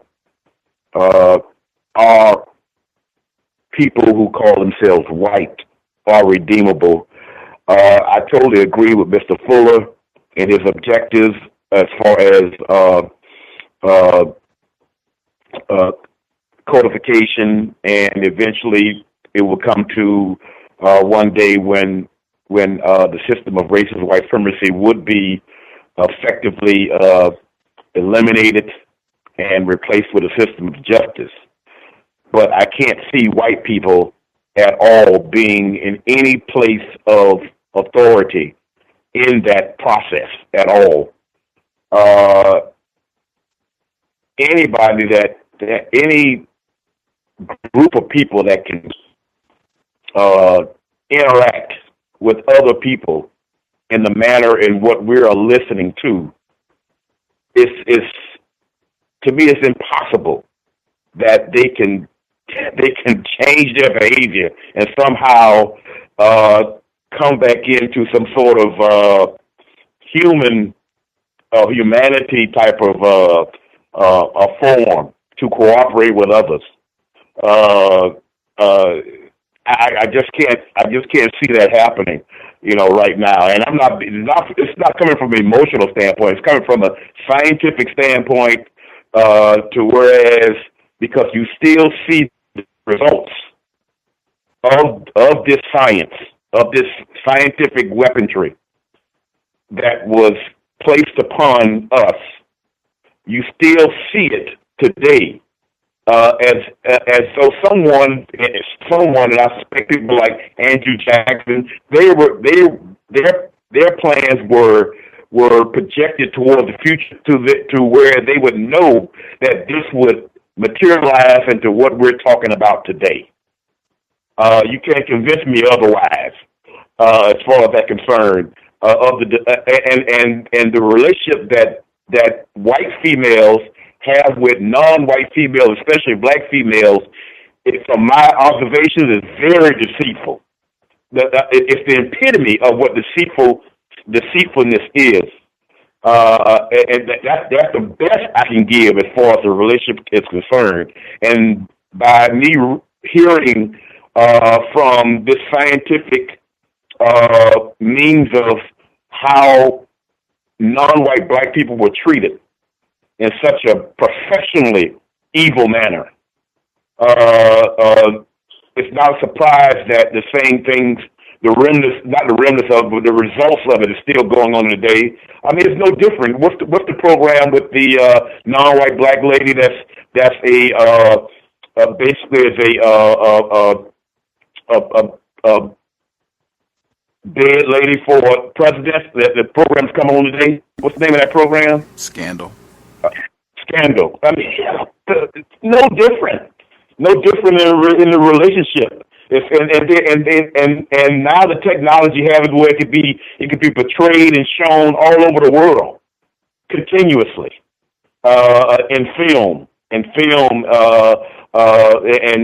therefore a lot of people mimic it in their personal lives, perhaps. But it's very, very, very informal if one is confused about, well, why are things are going on today. All you have to do is just research books like this, and it would kind of like put you on the page to understanding if the person's mind is open enough to accept what they are listening to and what they're studying.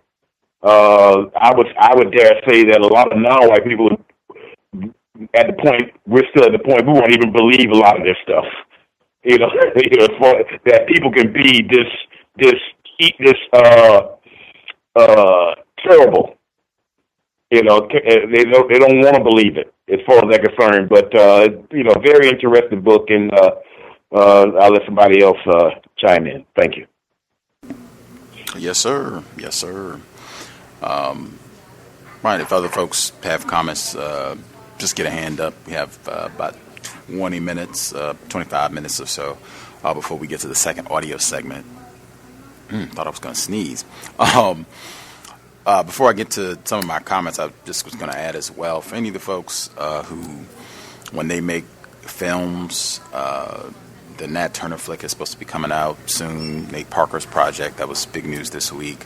12 Years a Slave, even, the monstrosity Django Unchained. When you hear people talk about those projects and say, oh my gosh, the brutality, and it was so savage. I would say, when you contrast a book like this compared to those projects are tame. Even those are not giving you the full force brutality of what was happening and what continues to happen. But I mean, even if we're focused on things that happened antebellum, earlier forms of white supremacy, it does not compare to what we heard this week. I didn't hear anything or see anything in those films about 10, 11-year-old black children being raped. And this being done on a regular basis. It's an everyday thing. I don't remember seeing any of that in any of those projects, or, we're going to kill 120 black people in one swoop.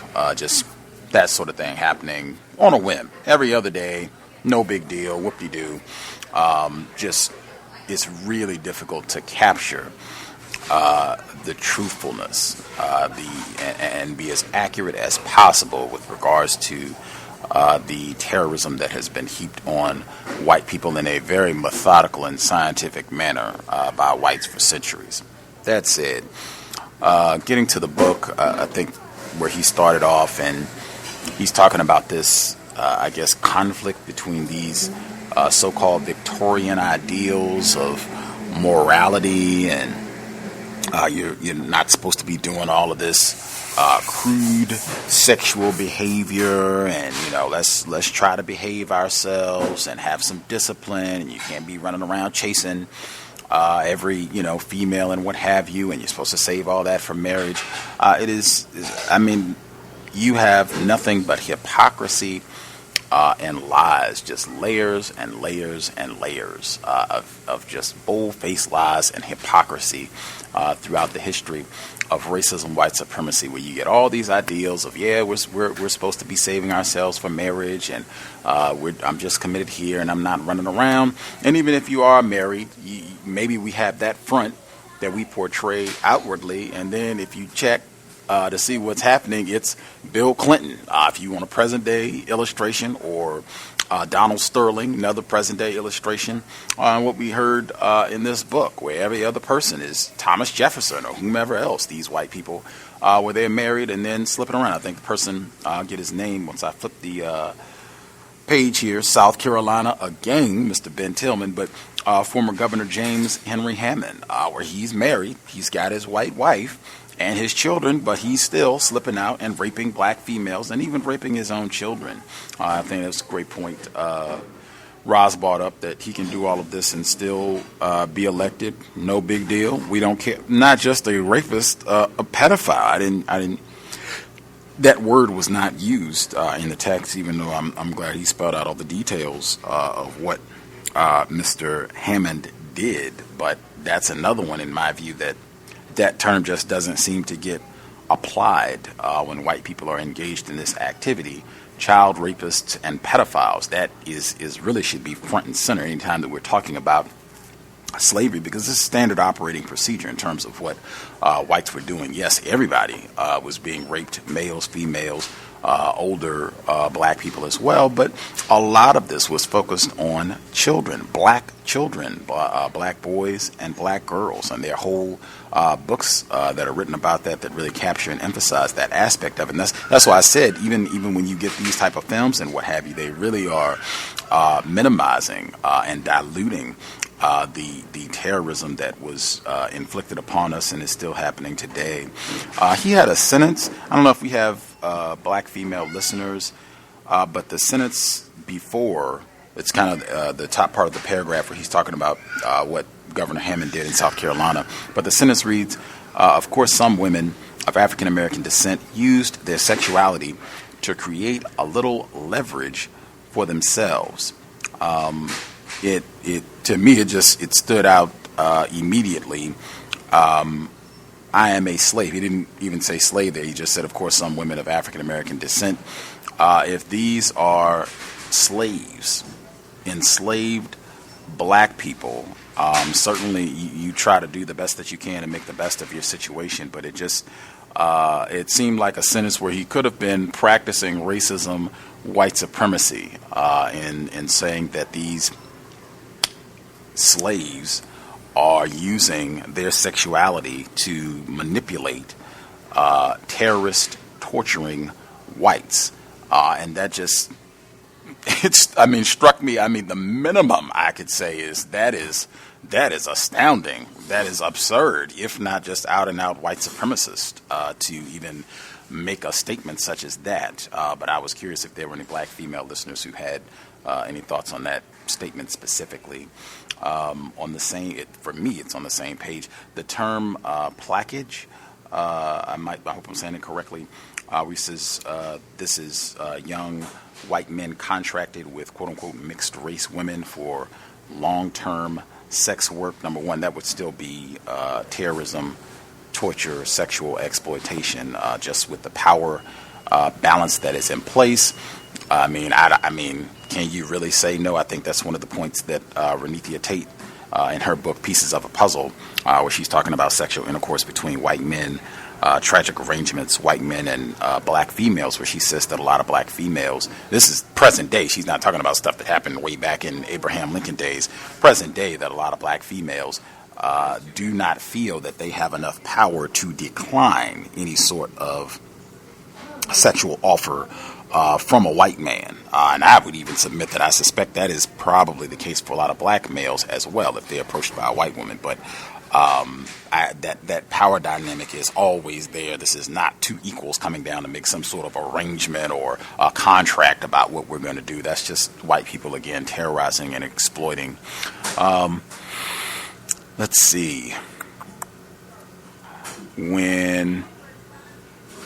This is the next page over, where he says, when Ballard wrote Franklin asking for an infusion of cash to pay short-term debts, Franklin wrote back, it would be hard if two such old robbers as yourself and John Armfield could not sustain yourselves. By robber, Franklin meant a smooth hand at the entrepreneurial business of the frontier, including various legal and quasi-legal ways to take money from other people. I highlighted that. I think it's important because I think there are a lot of references in this portion of the book where white people are calling, and I guess particularly white slave traders who are flesh peddlers, terrorists, torturers, referring to each other as pirates, referring to each other as robbers, where they know what the deal is. In my opinion, we are even having a little bit of honesty leaking through, where you can try and make it nice, where you're skilled at being a businessman and all that, but at the end of the day, you're a criminal. That's what you do. I understand that you're a criminal. You might be a smooth criminal, but you're a criminal nonetheless. But I highlighted it really more so when the narrator read this portion. And I might have to go back and listen to it again, but it came through very clearly to me. He said, by robber, Franklin meant a smooth hand at the entrepreneurial business of the frontier, including the various legal and quasi-legal ways to make money from other people. Make with an M. In the text, it's take money from other people with a T. That has a very different connotation. If we're saying make money, that in my view with an M, which is what he said, that's not what's in the text. In my view, saying make money from other people gives it a little bit more of that professional veneer. It doesn't quite sound as criminal, like you're getting over on somebody, like you're, some sort of, I always said criminal, some sort of person who is doing something dastardly to take advantage of someone, to trick someone, where you can pull, as they say, pull the wool over their eyes. I think that's in the code book in terms of one that you should not use, a phrase that you shouldn't use. But I thought that was important because in the text that I have, it says take from other people. So I just wanted to point that out to people that heard it. And if you remember that section specifically, if you recall, that would be great. But I'll go back and double check. But I do think he said make, not take money from other people. Let's see.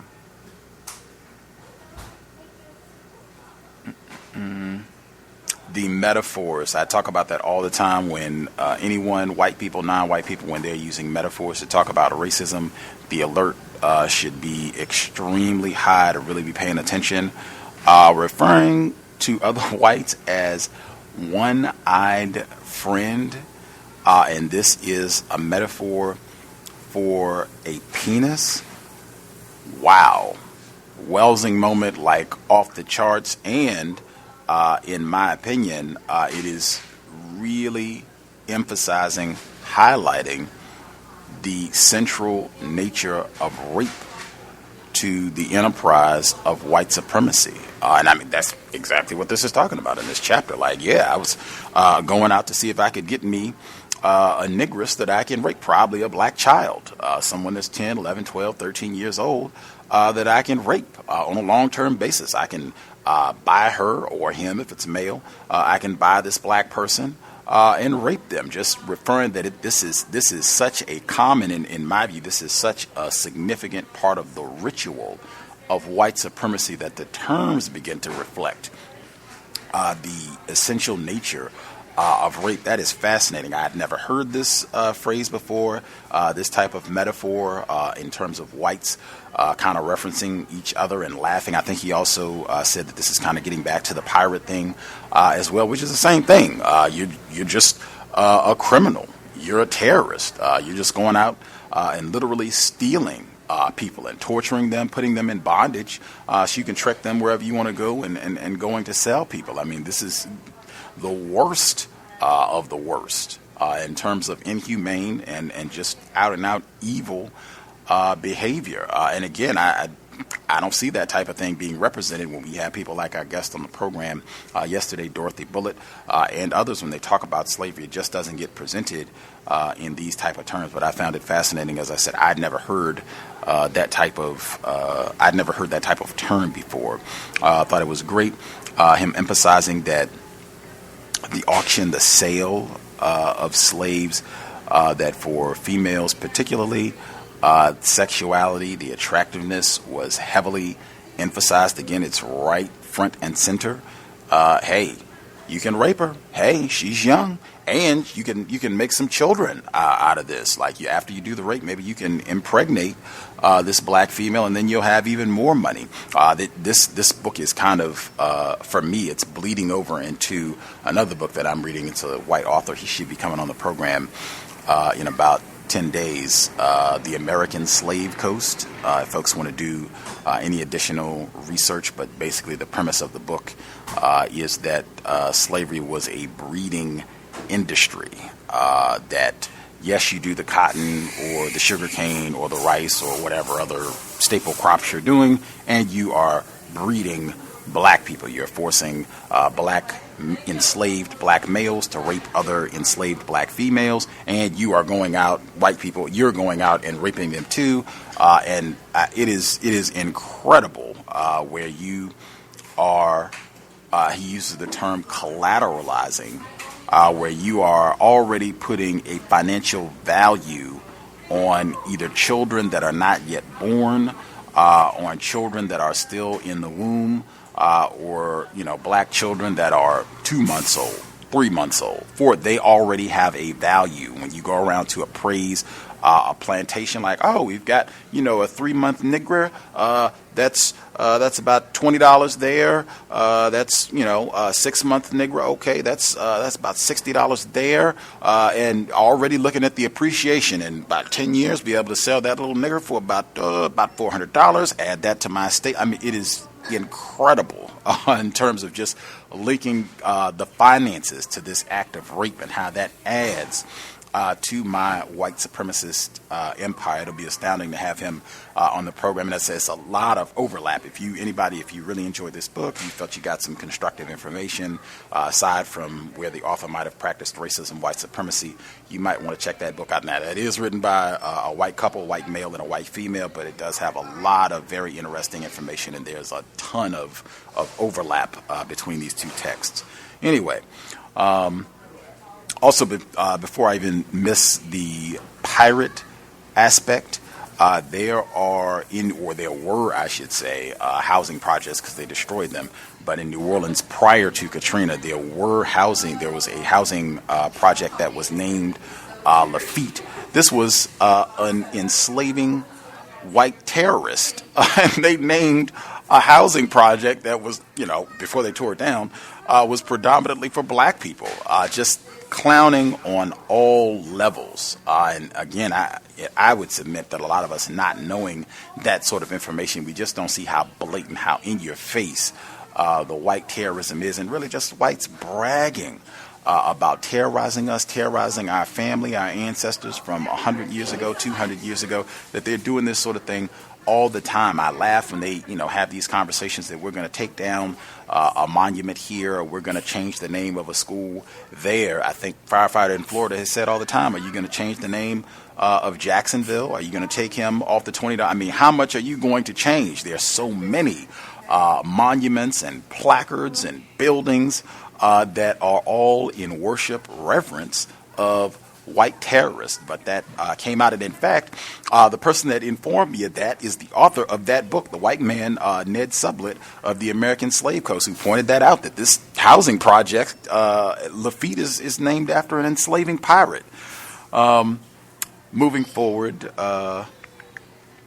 the portion where it talks about some of this conflict between white, or even before I get to that, where they talked about William Lloyd Garrison and some of these, in my view, suspected racists, where a part of their quote-unquote abolitionist work was talking about the devastation of black families and all of this sexual terrorism that goes on. I don't think white people care. I don't see much evidence that white people care now. Daniel Holtzclaw, I don't think that they cared then. Just saying, oh man, this is terrible. All these, black people are getting raped and all of that's having to go on. That's, that is pornography. Mr. Sublett, in his book, he submits that that's how you end up with movies like Mandingo and Drum and some of these other blatantly, it's like plantation pornography, basically. That's how you end up with that sort of thing. I suspect that's how some of that might have been regarded at the time, but I just don't think that white people really cared that much. If anything, you may have had some jealous white women about their white husbands sneaking off to go and do some raping. But this is not any sort of humanitarian, oh my gosh, I can't believe we can't allow anyone to be treated that way. The system of white supremacy just does not allow for black people to be thought of as human beings, not to be thought of as being on the same level equal to a white person. That was the case then. That is the case now, I submit. Getting back to what I was saying, this debate argument about between white men and white women, they argue and fight. I think Roz said accurately, white people don't like each other. It's certainly not disrupting their system of racism, white supremacy. These white women certainly were not on some feminism and sexism, like, oh my God, I'm going to represent for my black sis. That certainly was not happening, and they were still enjoying all of the goodies of the plantation life of white supremacy, and they're participating in this too. There are books that talk about this, white women participating in the rape of black males during this period, probably black boys as well, in addition to all the other terrorism that's going on. If they're getting involved in some beating, I think you got some of that in 12 Years a Slave that's been mentioned in this text quite a few times. I just don't even get caught up in that when they try, and I don't take it as a white women being anything other than one racist being upset with how another racist is practicing white terrorism, and either being upset with how power is being allocated. You're doing some things that I would like to do, or I'm just upset that I'm not getting enough attention. That's the way that I regard all of that. I thought it was fascinating. I guess the probably last thing I'll get in, then I'll check if other folks have things that they want to make sure that they comment on. I thought it was fascinating how this C, that's the chapter that we're in, is so much focused on Area 8 sexual activity, and it segues really hard to economics and Andrew Jackson and his war with the banks, and saying that we want to equalize this, that, you know, we cannot have this small little cadre of powerful whites where they're lording over the rest of the white people that don't have as much money, don't have as much power. We need to equalize this so we can all be on the white team and, you know, participate, you know, on a somewhat more equal basis in our pillaging and plundering of black bodies. And I definitely think that that is important in terms of why Andrew Jackson is worshipped. However, I thought it was fascinating in seeing how, okay, so we block the U.S. bank, we take our funds, U.S. funds, we take those federal dollars out of those banks. White terrorists in Florida, Louisiana, other what they call southern states, they just go about the business of opening local banks and saying we will use our negroes as collateral to get people to invest. We can open up our own banks and we'll just continue going about doing our business, no problem. I mean, it is fascinating. It's one of the reasons the term buck, why I think some people, I think Roz and some other people said that they don't use it. I continue to use it because it is accurate. That is the system of racism, white supremacy, where we are capital, we are cash for racists, white supremacists. That continues today. I think Scotty Reed, Thomas in New York, others have pointed that out. If you want to look at the prison system, I would submit even if you look at the school system, and that operates not just within the confines of greater confinement, but all throughout the system of racism, white supremacy. That is the way that we're looked at. If anything, not as human beings that have value, but as, oh, this Negro right here, I can make, you know, X amount of dollars, or I can do this, I can do that when I'm not raping them or what have you. Bam, I can get, you know, this amount of money from them. I think some of you all even talked about after 9/11, I think it was either Mr. Demery or S. Dot. I might be confusing the listener, but they said after 9/11, it was people that said, man, you black people saved us. You know, nobody was shopping and everybody was all depressed. Man, black people came up, they came out here and spent all this money and they saved us. That's just my personal code. Other people don't have to apply that, but I mean, in my view, that is, I have no problem as long as the terms reflect truth about the dynamics of racism, white supremacy.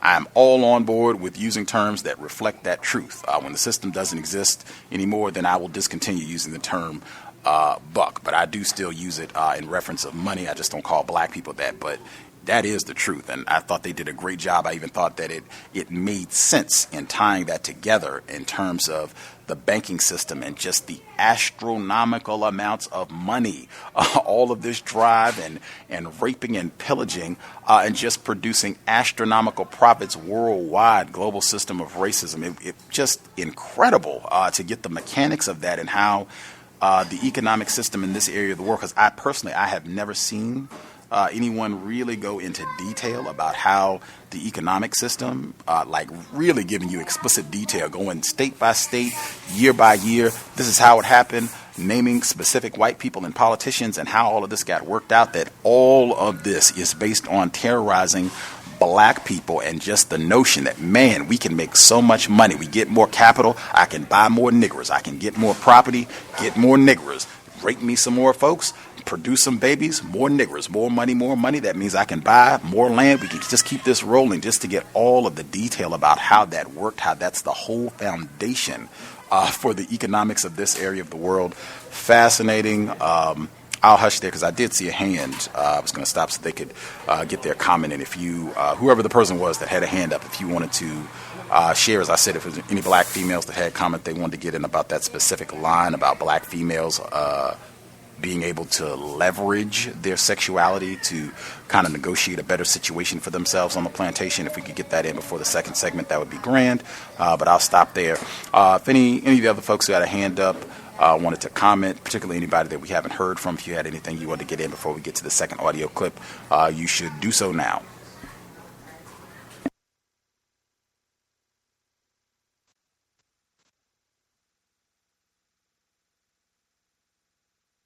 Can I be heard? Yes, sir. Yes, the other thing I thought about too with Andrew Jackson was there were about 3 different places where he spoke to the unification of white people, essentially that I guess more poor planters should have the same rights as the rich planters. And there was about 3 different sections in that last segment we read in which he kept speaking to the unification of white men. And I think that's another reason that he's also held in such high reverence, simply because he seemed to be speaking towards white people unifying under white supremacy and the terrorism of black people. But there always seemed to have been an internal struggle between those people with the power of money versus those with no money. And that was one thing I wanted to say. And also, actually, that thing you're talking about in reference to after 9/11, that was actually my wife. I was the one who talked about that. It was my wife who worked in the fashion industry. And after 9/11, basically the company was about to falter, and it was solely because of black people going out and spending money on their products in major store chains that they made a ton of money when a lot of other companies were faltering in the fashion industry right after 9/11. So you're absolutely right about that. We are dollars in every way, shape, or form, in every one of the 10 areas of people activity. We are money. Thank you.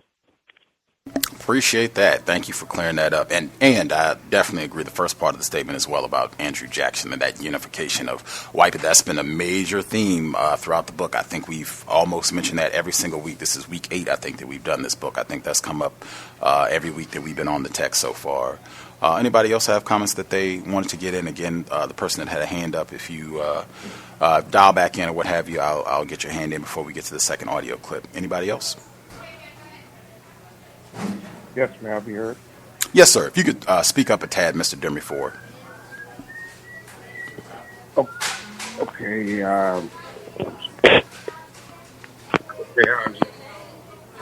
Say something else. How is that now? Oh, okay. Much better. Okay. Yes, briefly, I'd just like to comment on Robert Potter's name, how they Potterized had entered into the white Southern vocabulary as a term of castration, and the author, Mr. Baptist, used it in a sentence when he was talking about, I guess, Andrew Jackson potterizing the Bank of the U.S., the BUS. I'll mute my line. Wow. Fascinating. I believe Mr. Potter was the one from last week who castrated 2 white males that he thought were having an affair with his wife. I think that was one of the more memorable sections from the text, one of North Carolina's finest. Yeah, and that too, I thought that was really important, that being brought up, that it was not, for white people, it was not just about raping black females, it was about raping even other people that they thought were less powerful than them, that we are, even metaphorically, we're raping them too. I think Mr. Potter had said that he felt he had been raped because, he suspected that his wife was stepping out on him or what have you, that they had metaphorically emasculated him. And I would just tie all of that, in my view. I think that's white genetic annihilation right there, and feeling genetically inferior. I think that's why you have all of these metaphors and references that tie back to the genitals, where you have white people who do not feel secure, who feel that they are genetically impotent in comparison to melanin dominant humans, that you have to go around and do all of this compensating with your genitals. We've had so many metaphors. I think it was Andrew Jackson last week, if it wasn't last week, the week before, with the nullifiers in South Carolina, where he was going to piss on them. It's all just everything is back to the genitals, and I got to humiliate you with my genitals, or I got to cut your genitals off, or I got to rape you and, dominate you with my genitals over and over and over, and even referring to myself in a coded language, referring to myself, comparing myself to the genitalia, one-eyed, the one-eyed man, or whatever they call it, one-eyed guy, whatever it was. But all these different metaphors that go back to that, all of that is exactly what Dr. Frances Cress Welsing is saying, in my opinion. I could be wrong, but I think this is right in line with what she's saying in the ISIS papers. With that, unless somebody had something they wanted to get in like 30 seconds, we'll go ahead and get to the second audio segment. Everybody satisfied? Grand. We'll hit second audio segment. If you have any comments that you did not get in, or if you were not able to get a hand up, just jot a note down, and we should have time after the second audio segment concludes. So we're picking up right at the beginning, Chapter 8, Blood. Edward Baptist, The Half Has Never Been Told, Context of White Supremacy. 8. Blood, 1836 to 1844. Here was William Colbert's awakening. In the middle of the night, a gruff white man's shouts splintered his child's deep sleep. And then, on a lower register still, came his older brother January's voice in response. Some other antenna began to rattle. William was sensing that his parents were in distress. Whenever that happened, William always looked for his big brother Jan, tall and unbroken. And now, William was out of bed and accelerating out of the door of his parents' cabin toward the sound of January's voice. He stopped like a braked wheel. The full moon shone on January, tied to the pine tree that stood across the yard from the long row of shacks. The white man stood behind January with a bullwhip. A silent chorus of enslaved people watched from their porches. And the young man, caught on the way back from visiting a girl at the next labor camp, refused to cry. January clenched his teeth, trying to endure any amount of pain rather than confirm submission with tears. On slavery's frontier, however, the blood that ran usually showed a white man's potency, and it was running down January's chest and back. Not for him was the right to say enough, to act on his own desires rather than his master's. Each stroke was meant to force him to crawl, but still he held out. "What's the matter with you, nigga?" growled the white man. "Don't it hurt?" Maybe the slave owner's arm was getting tired, but after a decade in which millions of measured lashes had doubled cotton production, he knew that consummation was coming. William could remember his own agony at this moment. How, with head on knees, he had sat on my mammy's and pappy's step a-cryin', sobbing with each choking grunt that came from his brother's clenched teeth. He could not articulate it, but William was coming to understand what the scene implied for him, and for the dreams he didn't even dream yet. The others had seen this script rehearsed 1,000 times. Some of them couldn't stand it. They had to go inside their cabins.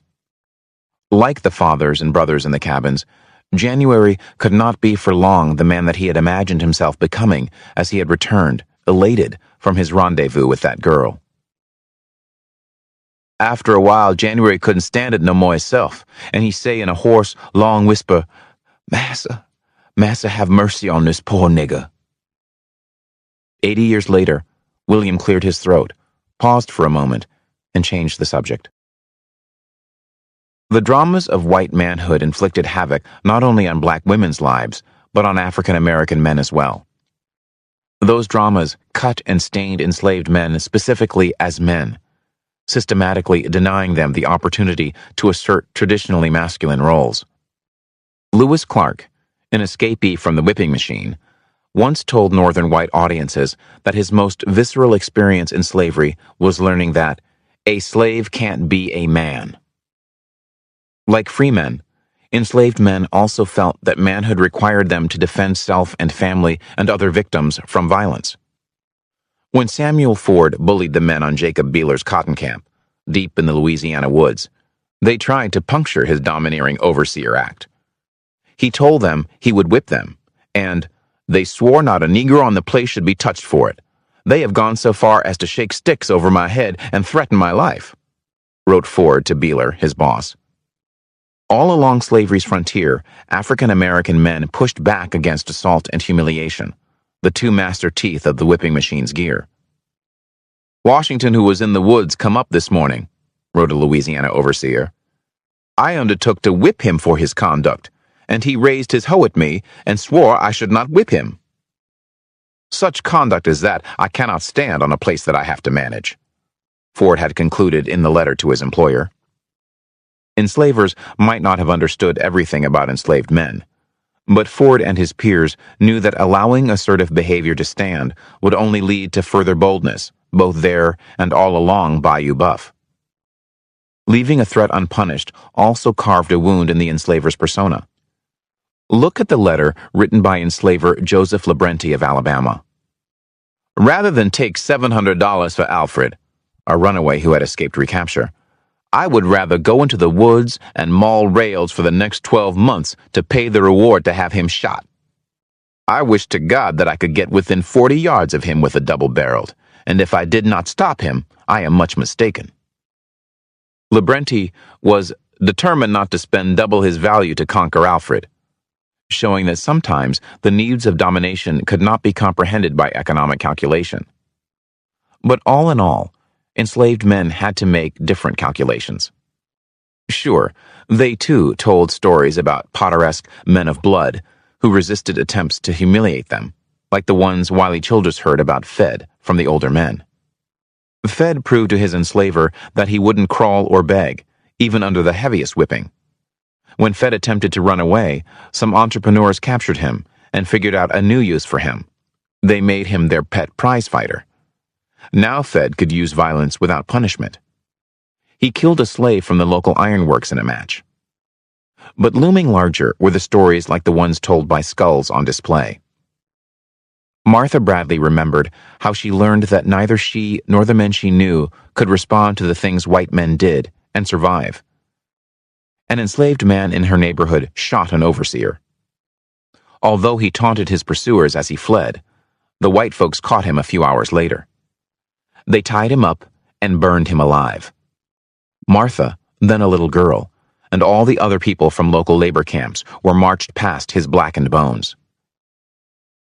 You know if you was raised from birth like this you could stand it, said another formerly enslaved man, Peter Korn. Yet another, Robert Falls, remembered that in his Mississippi childhood, we learned to say, yes, sir, and scrape and bow and to do exactly just what we was told to do. Make no difference if we wanted to or not. Whites subjected boys to incessant behavioral modification techniques, making them watch whippings, scaling up physical pain for even the smallest evidence of resistant behavior. Then, when as a man someone tried to run away, the first things that trackers did, once the dogs caught him, was to re-inoculate him against the disease of self-assertion. The hounds would bite you and worry you, remembered Henry Walden, but the overseer, running up, called out, "If you hit one of them dogs, I'll blow your brains out." They would tell you to stand still and put your hands over your privates, Walden said. If I had my life to live over, I would die fighting rather than be a slave again, Robert Falls asserted, looking back across a whole century on Earth. The white world, and perhaps the voices inside Falls's head, insisted that men who submitted were not men who deserved slavery. Then again, Anne Clark could look back too at the memory of her father, who always resisted whippings. When his Texas enslaver said it was time for him to take one, on the principle that no slave should remain unbeaten, Anne's father replied, "You can't whip me." Anne remembered the white man's reply, for she was never the same when she heard it. "But I can kill you." Anne, describing the incident, said, "He shot my papa down. My mama took him in the cabin and put him on a pallet. He died." Thus, if one fought like a hero, as did one Mississippi runaway man whom a slave catcher cornered in a cave in 1848, they'd eventually bury another drained body in its chains. Or they could separate you from your blood another way. Robert Falls's own father, a famous fighter, had been on his way to the lead bullet exit from slavery until his enslaver threatened him with sale away from his family unless he stopped fighting back. Falls's father changed. Robert grew up with a father. And so, to save their son's blood, elders told young men slave stories like the one about the man who ran away to escape torture. The dogs bayed after him for days. Eventually, the slave catchers began to reel him in. Finally, jaws snapping at his heels, the young man burst out of the woods into a clearing where men were making bricks and ran straight into the blazing furnace. Run from hell and you might find yourself in even hotter pain. So, in the Mississippi night, after young Scott Bond heard such stories, he curled up in his single blanket and tried to sleep. He breathed slowly on his pallet. As the world quieted, he could hear, howling in the woods around him, the bloodhounds. And he thought about how he'd heard the white folks say that the music they made was the sweetest music in the world. Never did the music ring out louder than it did by the time of the 1836 harvest. Never had white people loved it more. If one could draw a graph that mapped the intensity of the losses that all enslaved men had to suffer, its curve peaked in the 1830s, along with the curves of booming slave prices and cotton revenue per slave.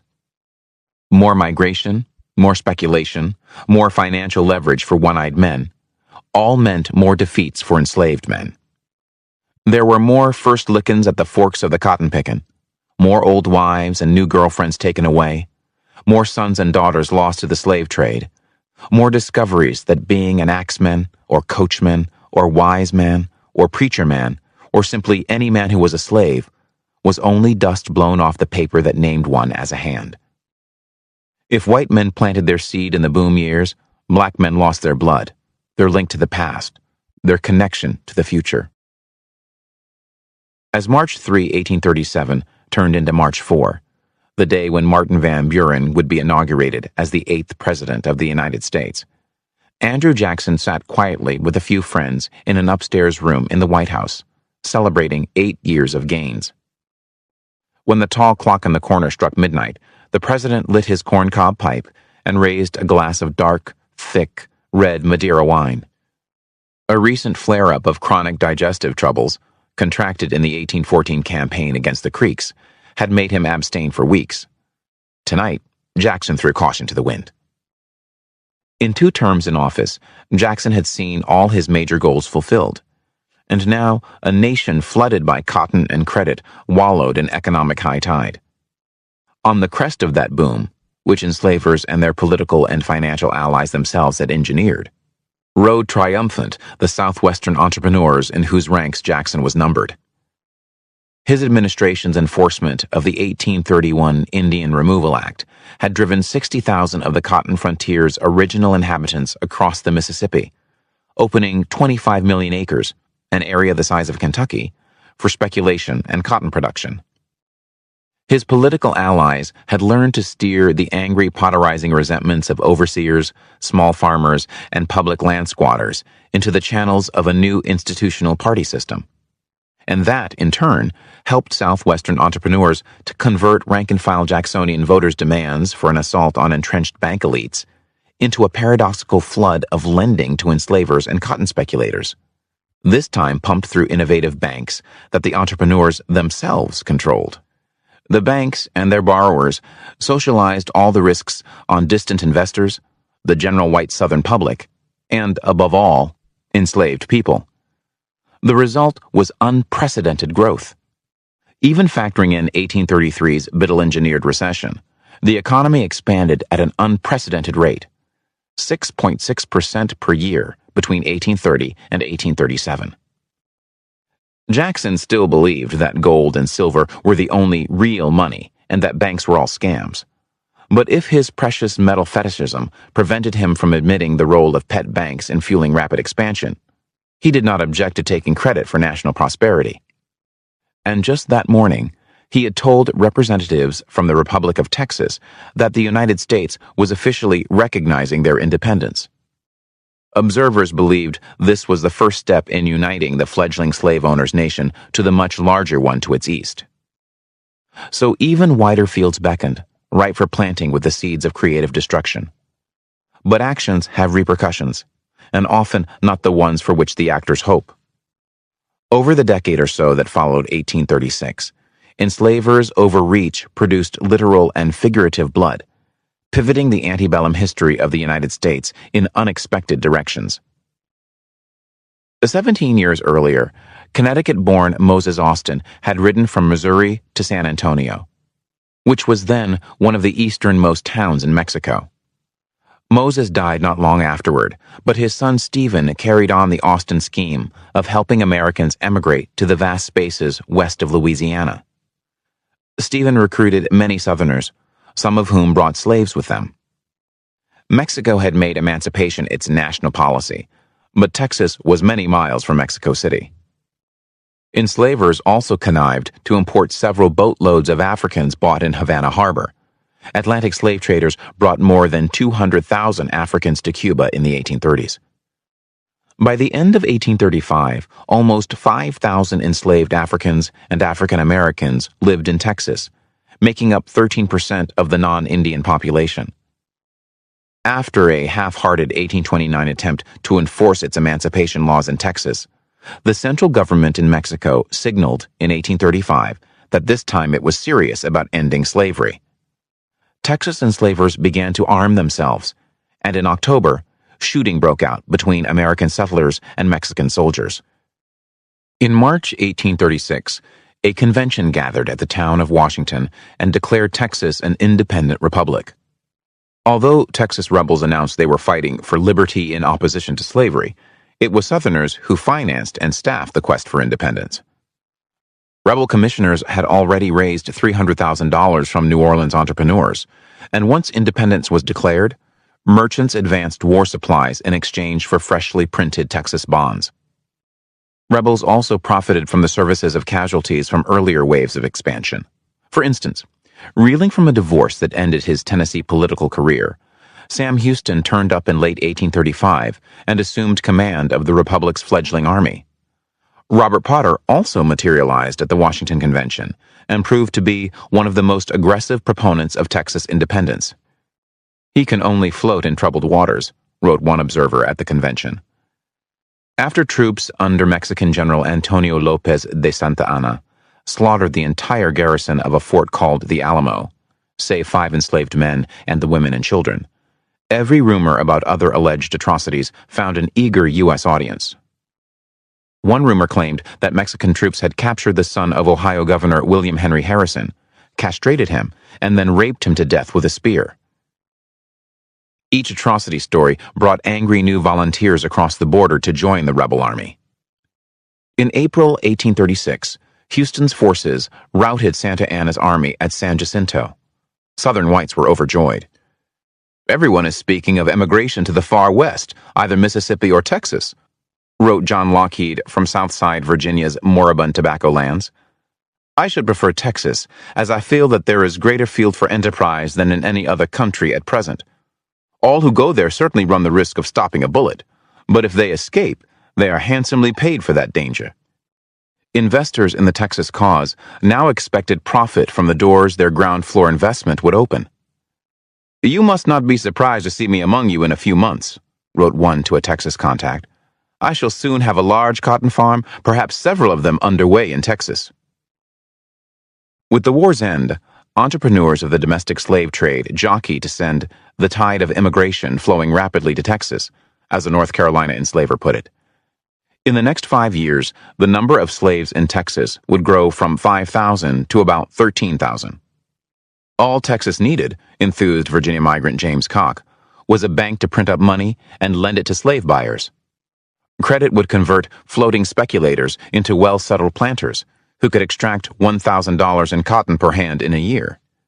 The bank could sell bonds on European financial markets, using the CAPL model of funding credit and a currency with slave revenue securitization. The Texas Revolution also galvanized whites who had heard a different sort of news. Benjamin Lundy, William Lloyd Garrison, and others had awakened to the power of the ever-growing whipping machine. They had awakened to still others. Quietly, almost muted in the background by a national press devoted to the constant drumbeat of political debate over issues such as nullification, tariffs, the bank war, and the formation of new political parties, a small but dedicated group of black and white abolitionists had built up local associations across the North.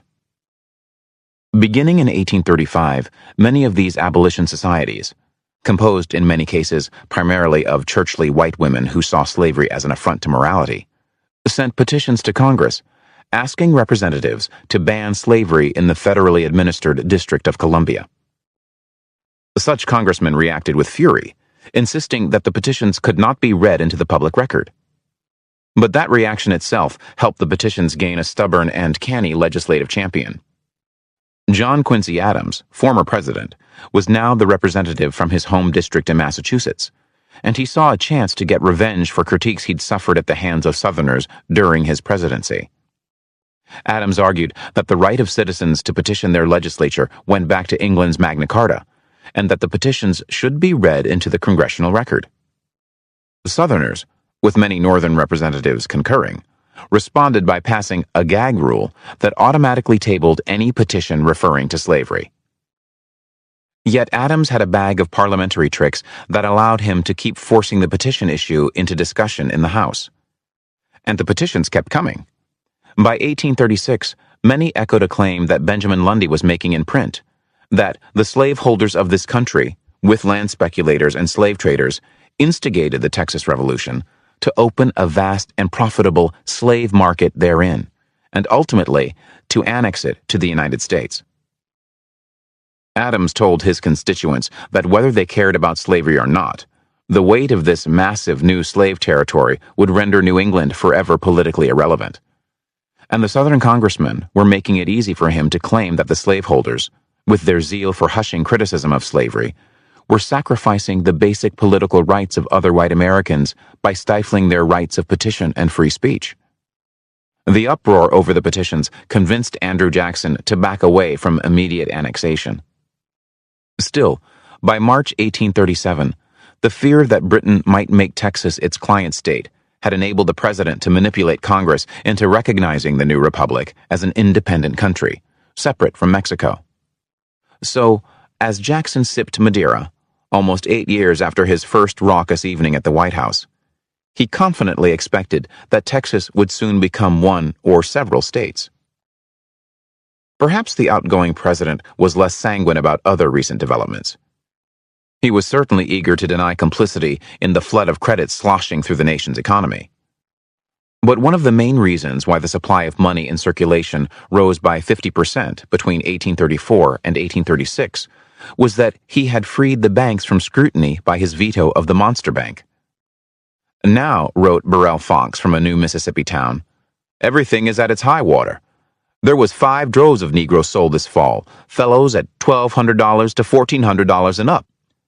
Times appear to be brisk for everything that can come to market. Even apples is selling at Vicksburg for $5 a barrel. A North Carolina migrant reported that his relatives along the Tombigbee in northeastern Mississippi were all deranged on the subject of real estate. Even in the dormitories of the University of Alabama, reported a student, there was more talk of speculation than anything else. Everybody is awake to the land speculation. Money is plenty. Of course, if everyone was awake, it was hard to see how one could continue to buy low and sell high. By 1836, the Alabama and Mississippi relatives of Pendleton County, South Carolina enslaver Thomas Harrison had been pressing him to move his investments west for years. Pendleton is a very happy and pleasant country, they wrote, but for all of its pleasures and comforts, it was just the place to miss the chance.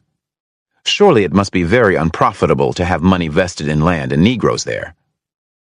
Hurry out, they told him, before the speculators and capitalists buy all the good cotton land.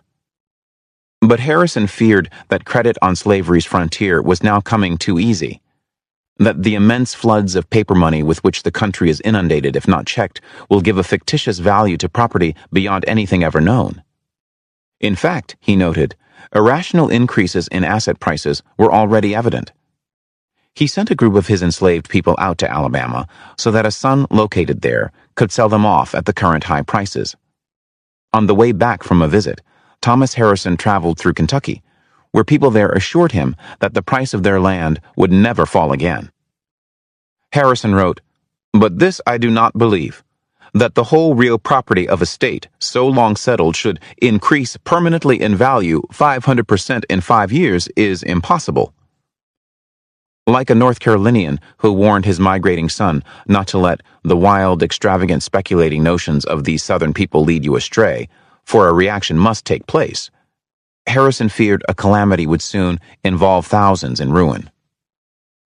The term bubble gets used to describe a situation in which an important asset has become wildly overvalued compared to realistic predictions of future returns.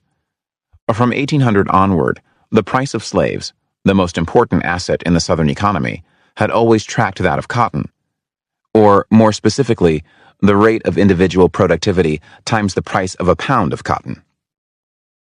In 1834, however, slave prices detached themselves from that of cotton and soared upward on a new trajectory. By the time Louisiana's Jacob Beeler bought dozens of slaves on credit from Isaac Franklin and Rice Ballard in 1836, for instance, he paid over $1,500 each for the young men, more than twice the 1830 price, even though cotton prices had declined from a late 1834 peak to 1830 levels. For decades before the financial crisis of 2008, most economists dogmatically insisted that the behavior of the market and its actors was inevitably rational. Yet a few brave souls insisted that the history of bubbles, booms, and crashes showed a clear historical record of mass irrational economic behavior. Throughout history, in fact, when three conditions occur at the same time, an asset bubble, irrationally high prices for some category of asset, usually emerges. Thomas Harrison was observing all three. The first such condition is the elimination of market regulation. By 1836, Jackson's administration had destroyed the BUS and replaced it with nothing. Nor did states try to control how much money banks printed and lent. Meanwhile, the National Whig Party, once the champion of the BUS, now tried to eliminate regulation altogether by passing the Deposit Act of 1836. This act shifted public land revenues from Western banks to Eastern ones, allowing the latter to increase their lending. The Whigs also doubled the number of pet banks. Lending by U.S. banks had also increased dramatically since 1833 because of the second cause of bubbles: financial innovations that make it easier to expand the leverage of borrowers. CAPL-style bonds provided distant investors with opportunity to purchase shares in the income flows of thousands of slaves, to speculate, in effect, on future revenues generated by cotton and slaves. These securities drew cash into the southwestern region, inflating the value of all kinds of assets, especially enslaved hands. But one more factor makes a bubble run wild, and that is the euphoric belief that the rules of economics have changed, that somehow this time is different and asset prices will not return to their mean. We can see nothing in the prospects of the country to make it likely that positive forecasts will be disappointed, wrote merchants Byrne, Hammond and Company in March 1836. The whole southern and western country is in a most prosperous state, and its products annually extending in a most extraordinary manner.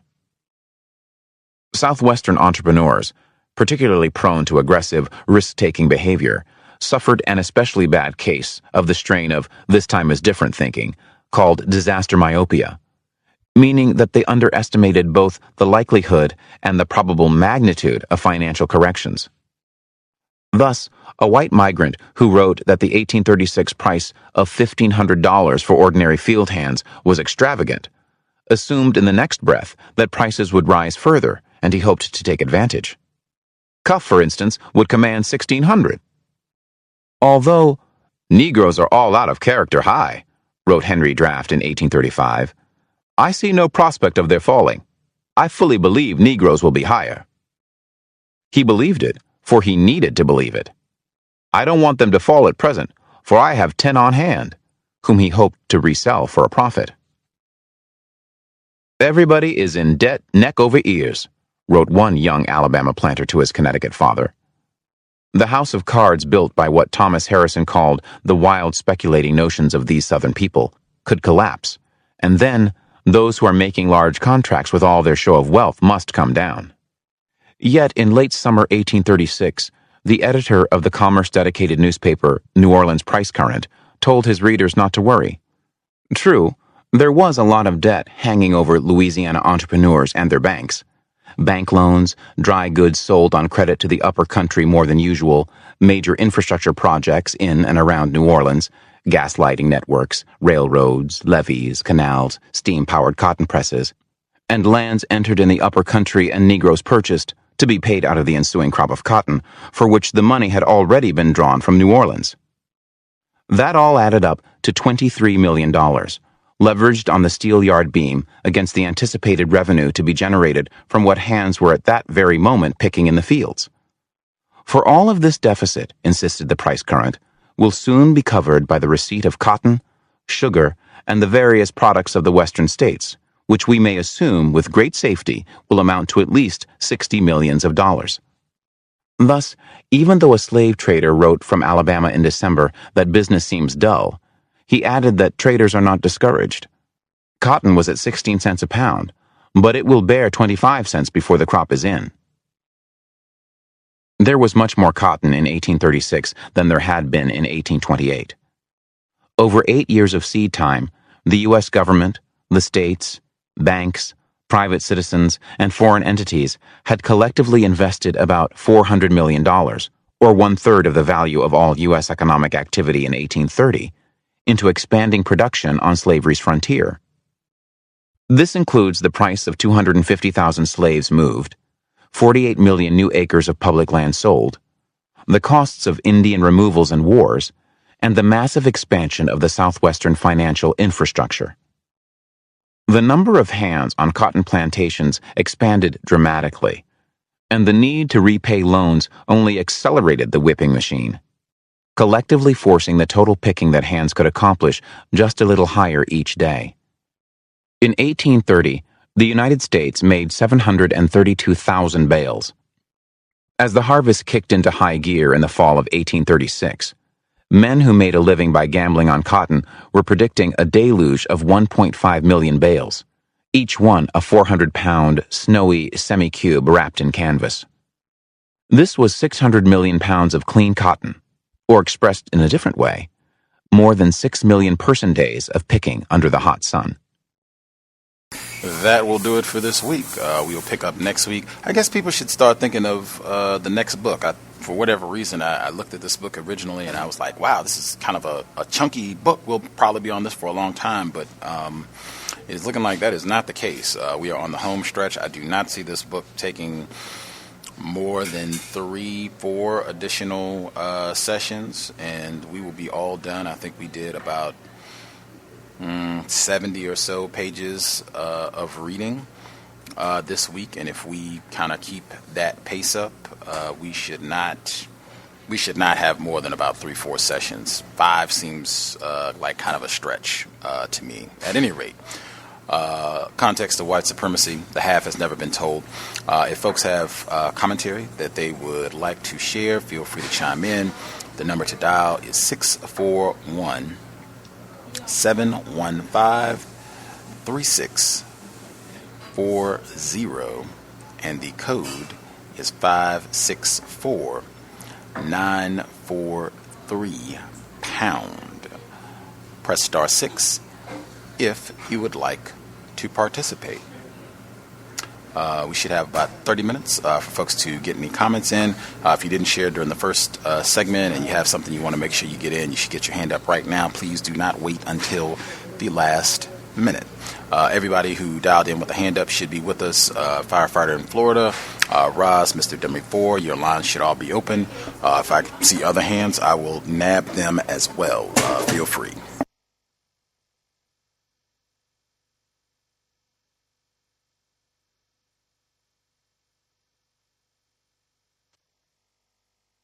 And Can I be heard?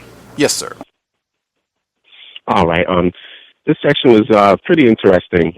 In the very beginning of the chapter, probably on the second page, page 262, I found it very interesting where they had the brother Lewis Clark in Escape. It says that Lewis Clark, an escapee from the whipping machine, once told Northern white audiences that his most visceral experience in slavery was learning that a slave can't be a man. And I find that interesting because that speaks directly to what Neely Fuller Jr. speaks about as far as black people, male, female, are not adults, but children. And the fact that this whole system was designed to basically dehumanize us to the point where we've lost every bit of any and everything that we were prior to encountering white people. And that entire paragraph, because later on they actually speak about different black people who show black self-respect by basically threatening their white captors.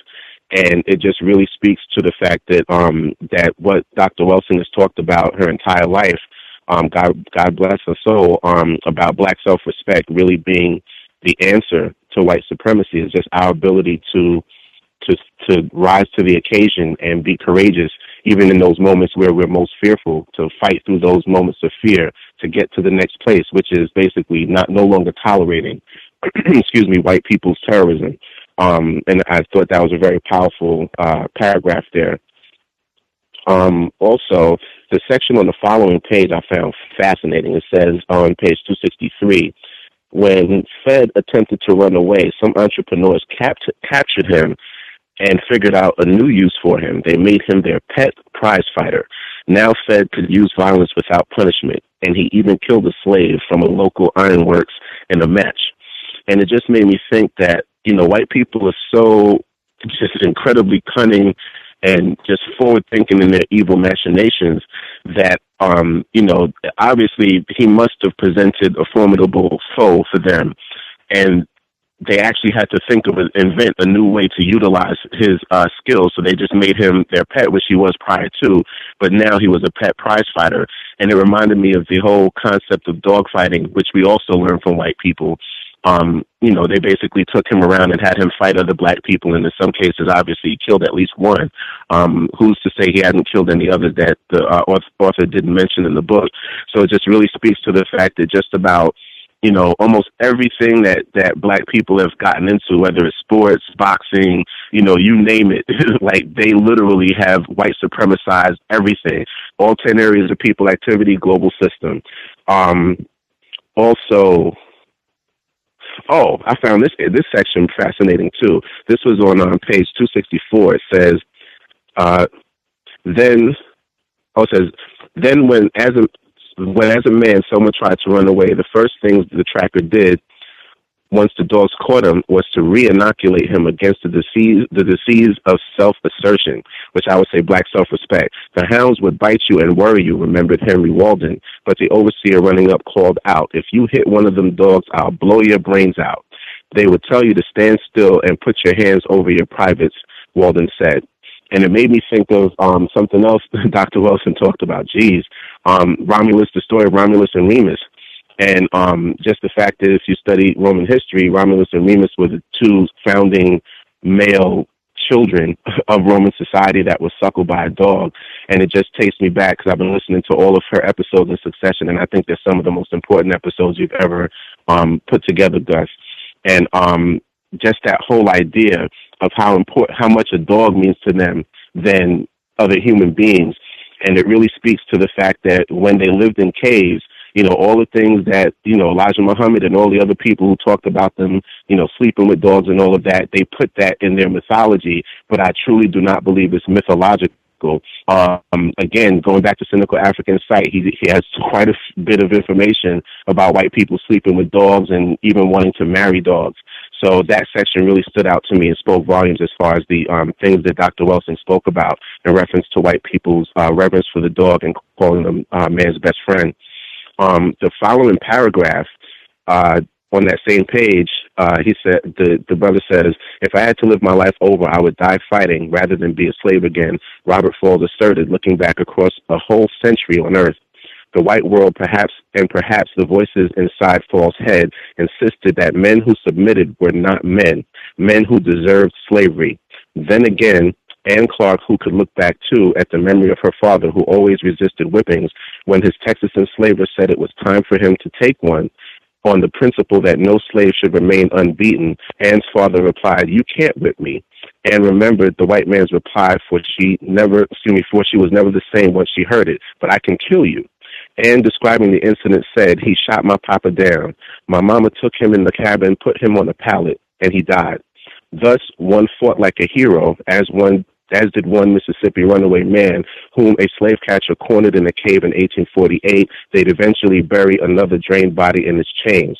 Or they could separate you from your blood another way. Robert Falls' own father, a famous fighter, had been on his way to the lead bullet exit from slavery until his enslaver threatened him with sail away from his family unless he stopped fighting back. And this really speaks to, again, what Dr. Wilson talked about, that courage, and the fact that when you're going through this sort of brutality on such a consistent and overt basis, really death is better than white supremacy. Like, when you get to that point, it goes to what Neely Fuller Jr. talks about, maximum compensatory justice. When you're in that moment where it's just, I can't take it anymore, it's time for me to just handle my business, and, if I have to off myself so that these white people don't get their hands on me, then that's fine, because anything's better than dealing with racism, white supremacy. And I just found that that whole section, speaking about black self-respect and our yearning for black self-respect, I think reading this book kind of brings home for me the understanding that that's what we have been seeking the whole time. And it was Dr. Wilson who identified that it's our self-respect. That's what they've chipped away at once they destroyed the black family. And it's something that we really have to work towards finding and keeping it like the gem that it is, and cultivating it so that our descendants can have a better life than we have. Thank you, and I'll mute my line there. Let's see, the caller at 3372, I don't think we've heard from you. If you had comments, did you want to share? 3372. Hello, may I be heard? Yes, ma'am. If you could speak up a little bit, that would be helpful. Yes, caller from the 712. The book is quite disturbing to me. I mean, I know I know all these things happened, and probably much more worse things that the writer is not even talking about and probably is not aware of. But it's very disturbing. But it's important to read. It's important to listen to. With the numbers that they keep giving us. The writer keeps giving us these large amount of numbers, 12, I don't know, I think he said like 12 million slaves or something like that. And in another reading, it was 17,000, and just these large numbers. And thinking about what Dr. Wilson said with 1/10 the planet's population, I just don't think that there are that many white people, even in the United States. I mean, it's just, how could it be if I'm a dirtbag, scumbag slave master, and I got my dirtbag, scumbag slave mistress wife, and even I might have 3 to 5 kids, but I have 50 enslaved African people working for me. How are their numbers so high? That's what I'm getting from this book. They keep throwing out these large amount of numbers, and it's like, how many people are really in the United States, as far as white people? I mean, how many white people are there really? And I was just thinking about that. I'm going over this book reading. I'm quite happy that we're reading this book. We need this information, but again, it's very disturbing to me, and I'm having a hard time listening to it, but I am listening to it. And that was my comment. It's just the numbers of how many white people are there really in the United States. And that was my comment. Let's see. Thomas in New York, I was going to get your call. I was just going to say also, I think they should have census records. White people generally, they tend to be pretty good about having at least where you can kind of get an idea in terms of the number of whites that were in this area of the world. This is like 19th century, but that should be available online to kind of get a rough estimate. I can kind of check that and see if we can bring that next week as well. Thomas in New York, were you going to share? Yes, good evening to all. Good evening, Gus. To the lady's question, I know that it's about 300, a little bit over 300 million people in the United States today, and I believe 200 million of those are white, and 40 million are black, and the rest are other. So I don't know if that adds anything, but in the 19th century, they had a huge influx of white people coming in from Italy and Poland and the Jews, just a whole bunch of people coming over. What I like to say about the book is, you said earlier in the earlier section, Gus, that black people were, currency pretty much. They were, the buck. And I agree with you. But as this book has gone on, from the very early sections to this current section, they've been reduced to just being debt, no real value, no real worth. And I think that definitely played in how they started the more mistreatment. I think Roz already hit on this. I have wrote this down. Black men couldn't be men. They weren't allowed to, and I thought of Nearly Full as well. As if the inability to protect your family, your mother, your wife, your children weren't enough. They weren't allowed to assume the traditional male roles, and they still work very hard at doing that today. The runaway slaves turned prize fighter kind of reminded me of, Candy's Plantation, Django Unchained. The blacks were fighting back, resisted their overseers, and what they did was they used a little bit of psychological warfare, using fairy tales about former slaves, probably enhancing the stories to scare those slaves they have, this is what's going to happen, or threaten them by telling their family away, threaten them by saying, I'll take you away from your kids or your mother or your wife. So those seem to be effective. The rebel army, they said they raped a man to death with a spear. After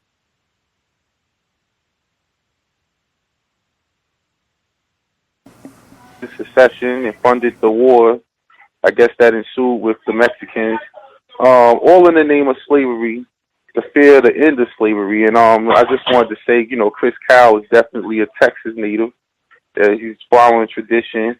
And last thing I wanted to add, one thing I must say is that these white people had big ideas. They think big. They thought massive expansion.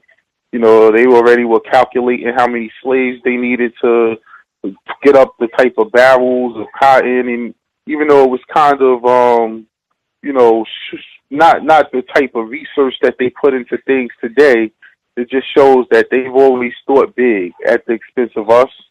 And I'll mute my line. Thank you for taking my call. For sure. Mr. Demry Ford, retired firefighter, did either of you have comments you wanted to get in? Yes, may I be heard? Yes, sir. Okay. On page 261, around the middle, it says, on slavery's frontier, however, blood that ran usually showed the white man's potency. I thought that was noteworthy, how they were comparing their potency with the bloodletting of black slaves. And also, Mr. William Colbert, on the next page, suffering from post-traumatic stress after watching his brother fed. whipped until he cried out. And then the white enslavers using him to exact violence on other slaves after that as a so-called prize fighter. And I think that, the built-in rage, probably was released, and he even killed one slave. And also on page 267 that I think Thomas from New York alluded to, the rumor of the son of William Harrison being castrated and raped with a spear.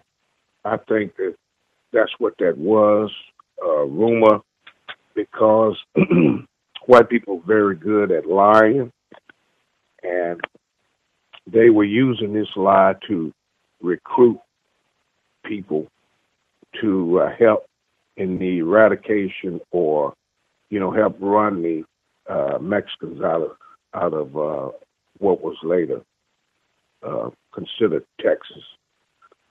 So I'll mute my line on that. Thanks for taking the question. Right on. Retired firefighter, do you have anything you want to add?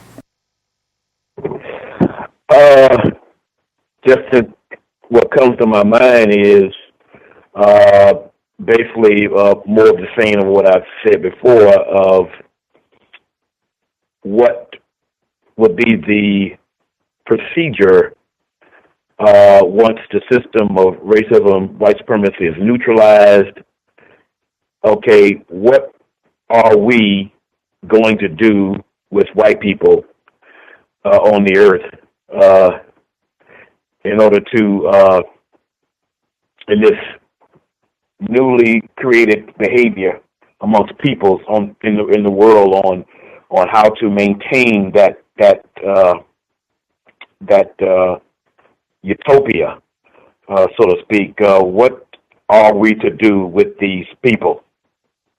Because the only thing I see from back in what we're reading and today, the only difference I see is refinement. Unless somebody could tell me something different. A lot of unfortunately non-white people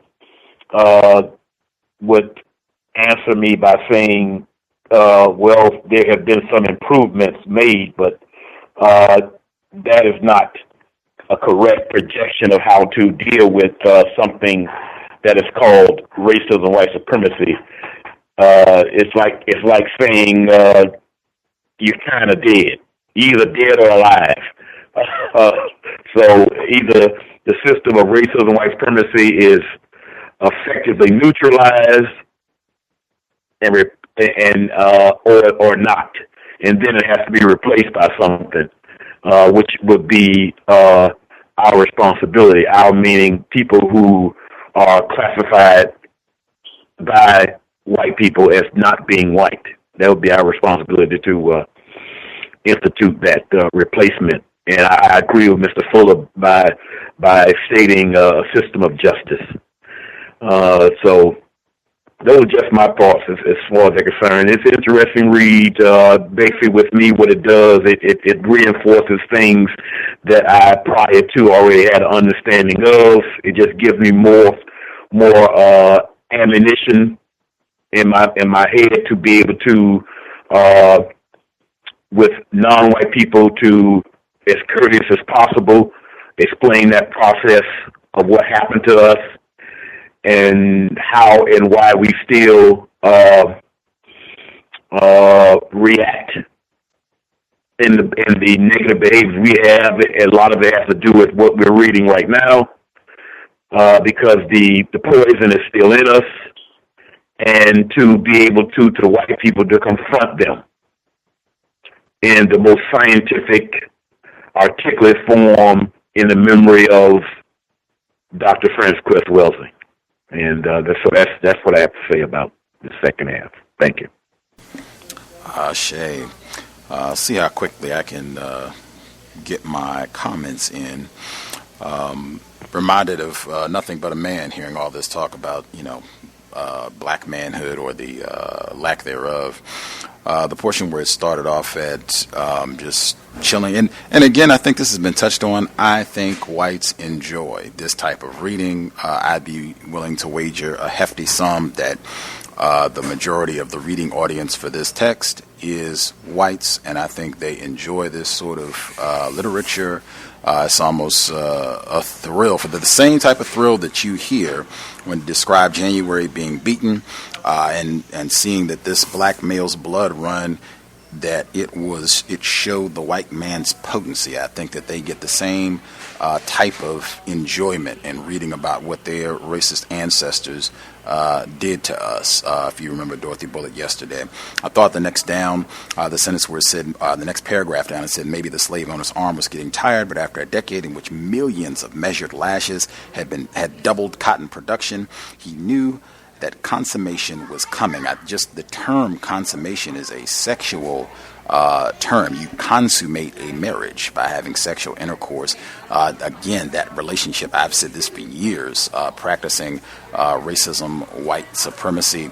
It is a sexual fetish for whites. And you just see that over and over and over and over again throughout this book, the way that it's presented. Great photos in this section as well. Where it says, but all in all, enslaved men have to make different calculations. Sure, they did. Sure, they too told stories about Potteresque men of blood who resisted attempts to humiliate them, like the ones Wiley Childress heard about fed from older men. That term Potteresque, I think Mr. Demerford brought that up before, where we get all these new jingoisms, new terms made in reference to this white man who castrated two other people.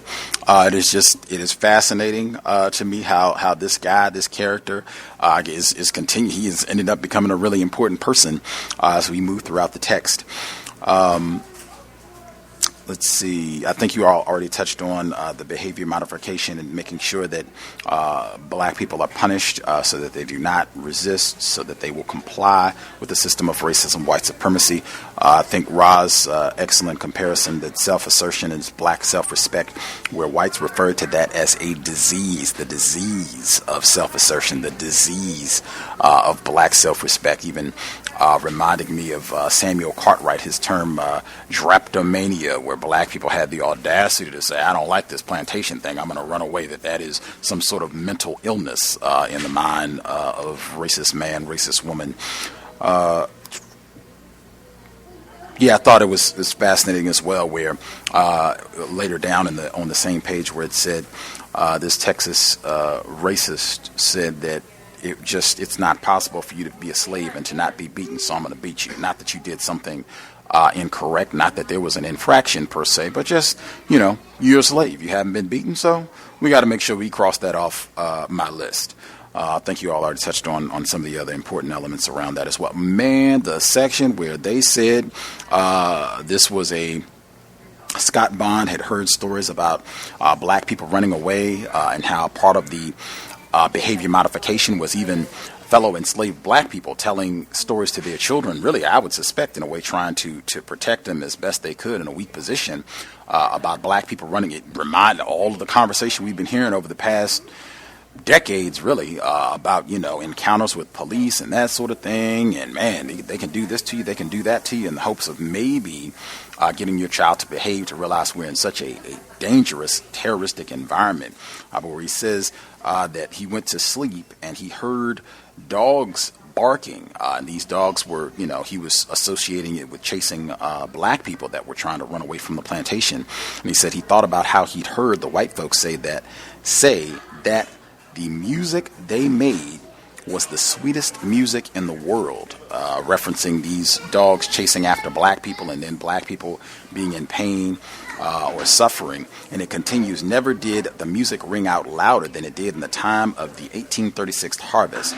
Never had white people loved it more. If one could draw a graph that mapped the intensity of the losses that all enslaved men had to suffer, its curve peaked in the 1830s, along with the curves of booming slave prices and cotton revenue per slave. That is an astounding section of writing, in my view, where you get a metaphor. Again, it is music. It is enjoyment. Black suffering is the sweetest music in the world. I just don't think that we think of whites in that manner. And again, that's why I submit books like this. They love this, hearing how our family suffered and was raped and tortured under this system, and continuing on through today's sort of plantation fiction, I think is the term I've used before to describe all this plantation literature. Moving forward about Texas, hugely important. Again, just understanding history. I know there are black people who listen to this program here in Texas, knowing that that's how this quote-unquote state became a part of the Union in defense of slavery. We've got to have our negroes. Can't have these Mexicans coming in here and telling us that we can't have our negroes. We'll go to war and, blow up this whole planet to keep our negroes. And we get the sex thing again. And I looked at the footnote where they were talking about these rumors that some whites were castrated or raped with a spear, and somehow their genitals were violated. They were emasculated. Their white manhood was taken from them. And one of the footnotes said that this was a lie, that one of the reported victims whose genitals had been taken, or he had been raped or what have you, that he was fine. He came back and his genitals were intact. That they just, and I mean, you see this through and through. I think Dorothy Bullitt yesterday on the program, a white woman saying that she was sexually molested by all these black savages while she was in junior high here in Seattle, Washington, that they are the best in the business. That just seems to be an essential part of white culture, to make up these lies that they have been victimized, particularly sexually victimized by black people, and that is just a reason, justification to go out and attack and brutalize more non-white people. That is a staple aspect of white supremacy culture. The portion where it talked about John Quincy Adams, where they were making these calls where they wanted to get it read in Congress, their objections to slavery. Not that these are friends of black people, but I thought specifically with John Quincy Adams, not that he loved black people, he was aggrieved with his treatment by white Southerners and saying, well, this is a way I can stick it to them.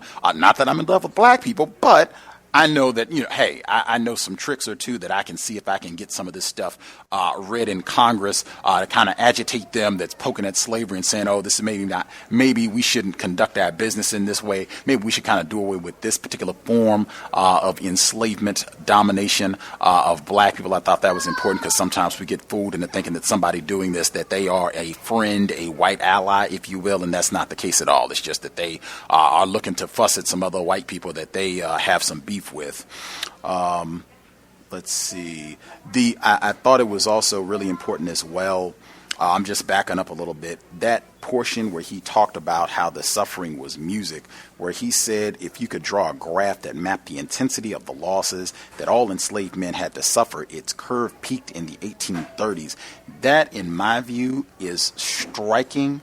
I mean, when you talk about scientific racism, I have never in my life conceptualized having let's see if we can have a scientific graph, if we can chart so that we can have quantifiable data on the suffering of black people. And if we put this on a graph, this would be where, that is amazing in my mind. I don't even know what type of brain could come up with that way. Like, we are abusing these people in such a methodical manner that we could graph out when the abuse and torture is increasing and how it's increasing, and when it was real. We were really sticking it bad to the negroes, and it is profound. I just don't think that we think about whites in that manner. This, to me, would be something I would submit when folks try to say that white people are ignorant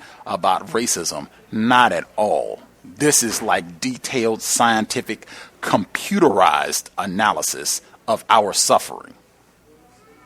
I think I could stop there. There are probably a few other things that I could pick out, but I think I will make sure.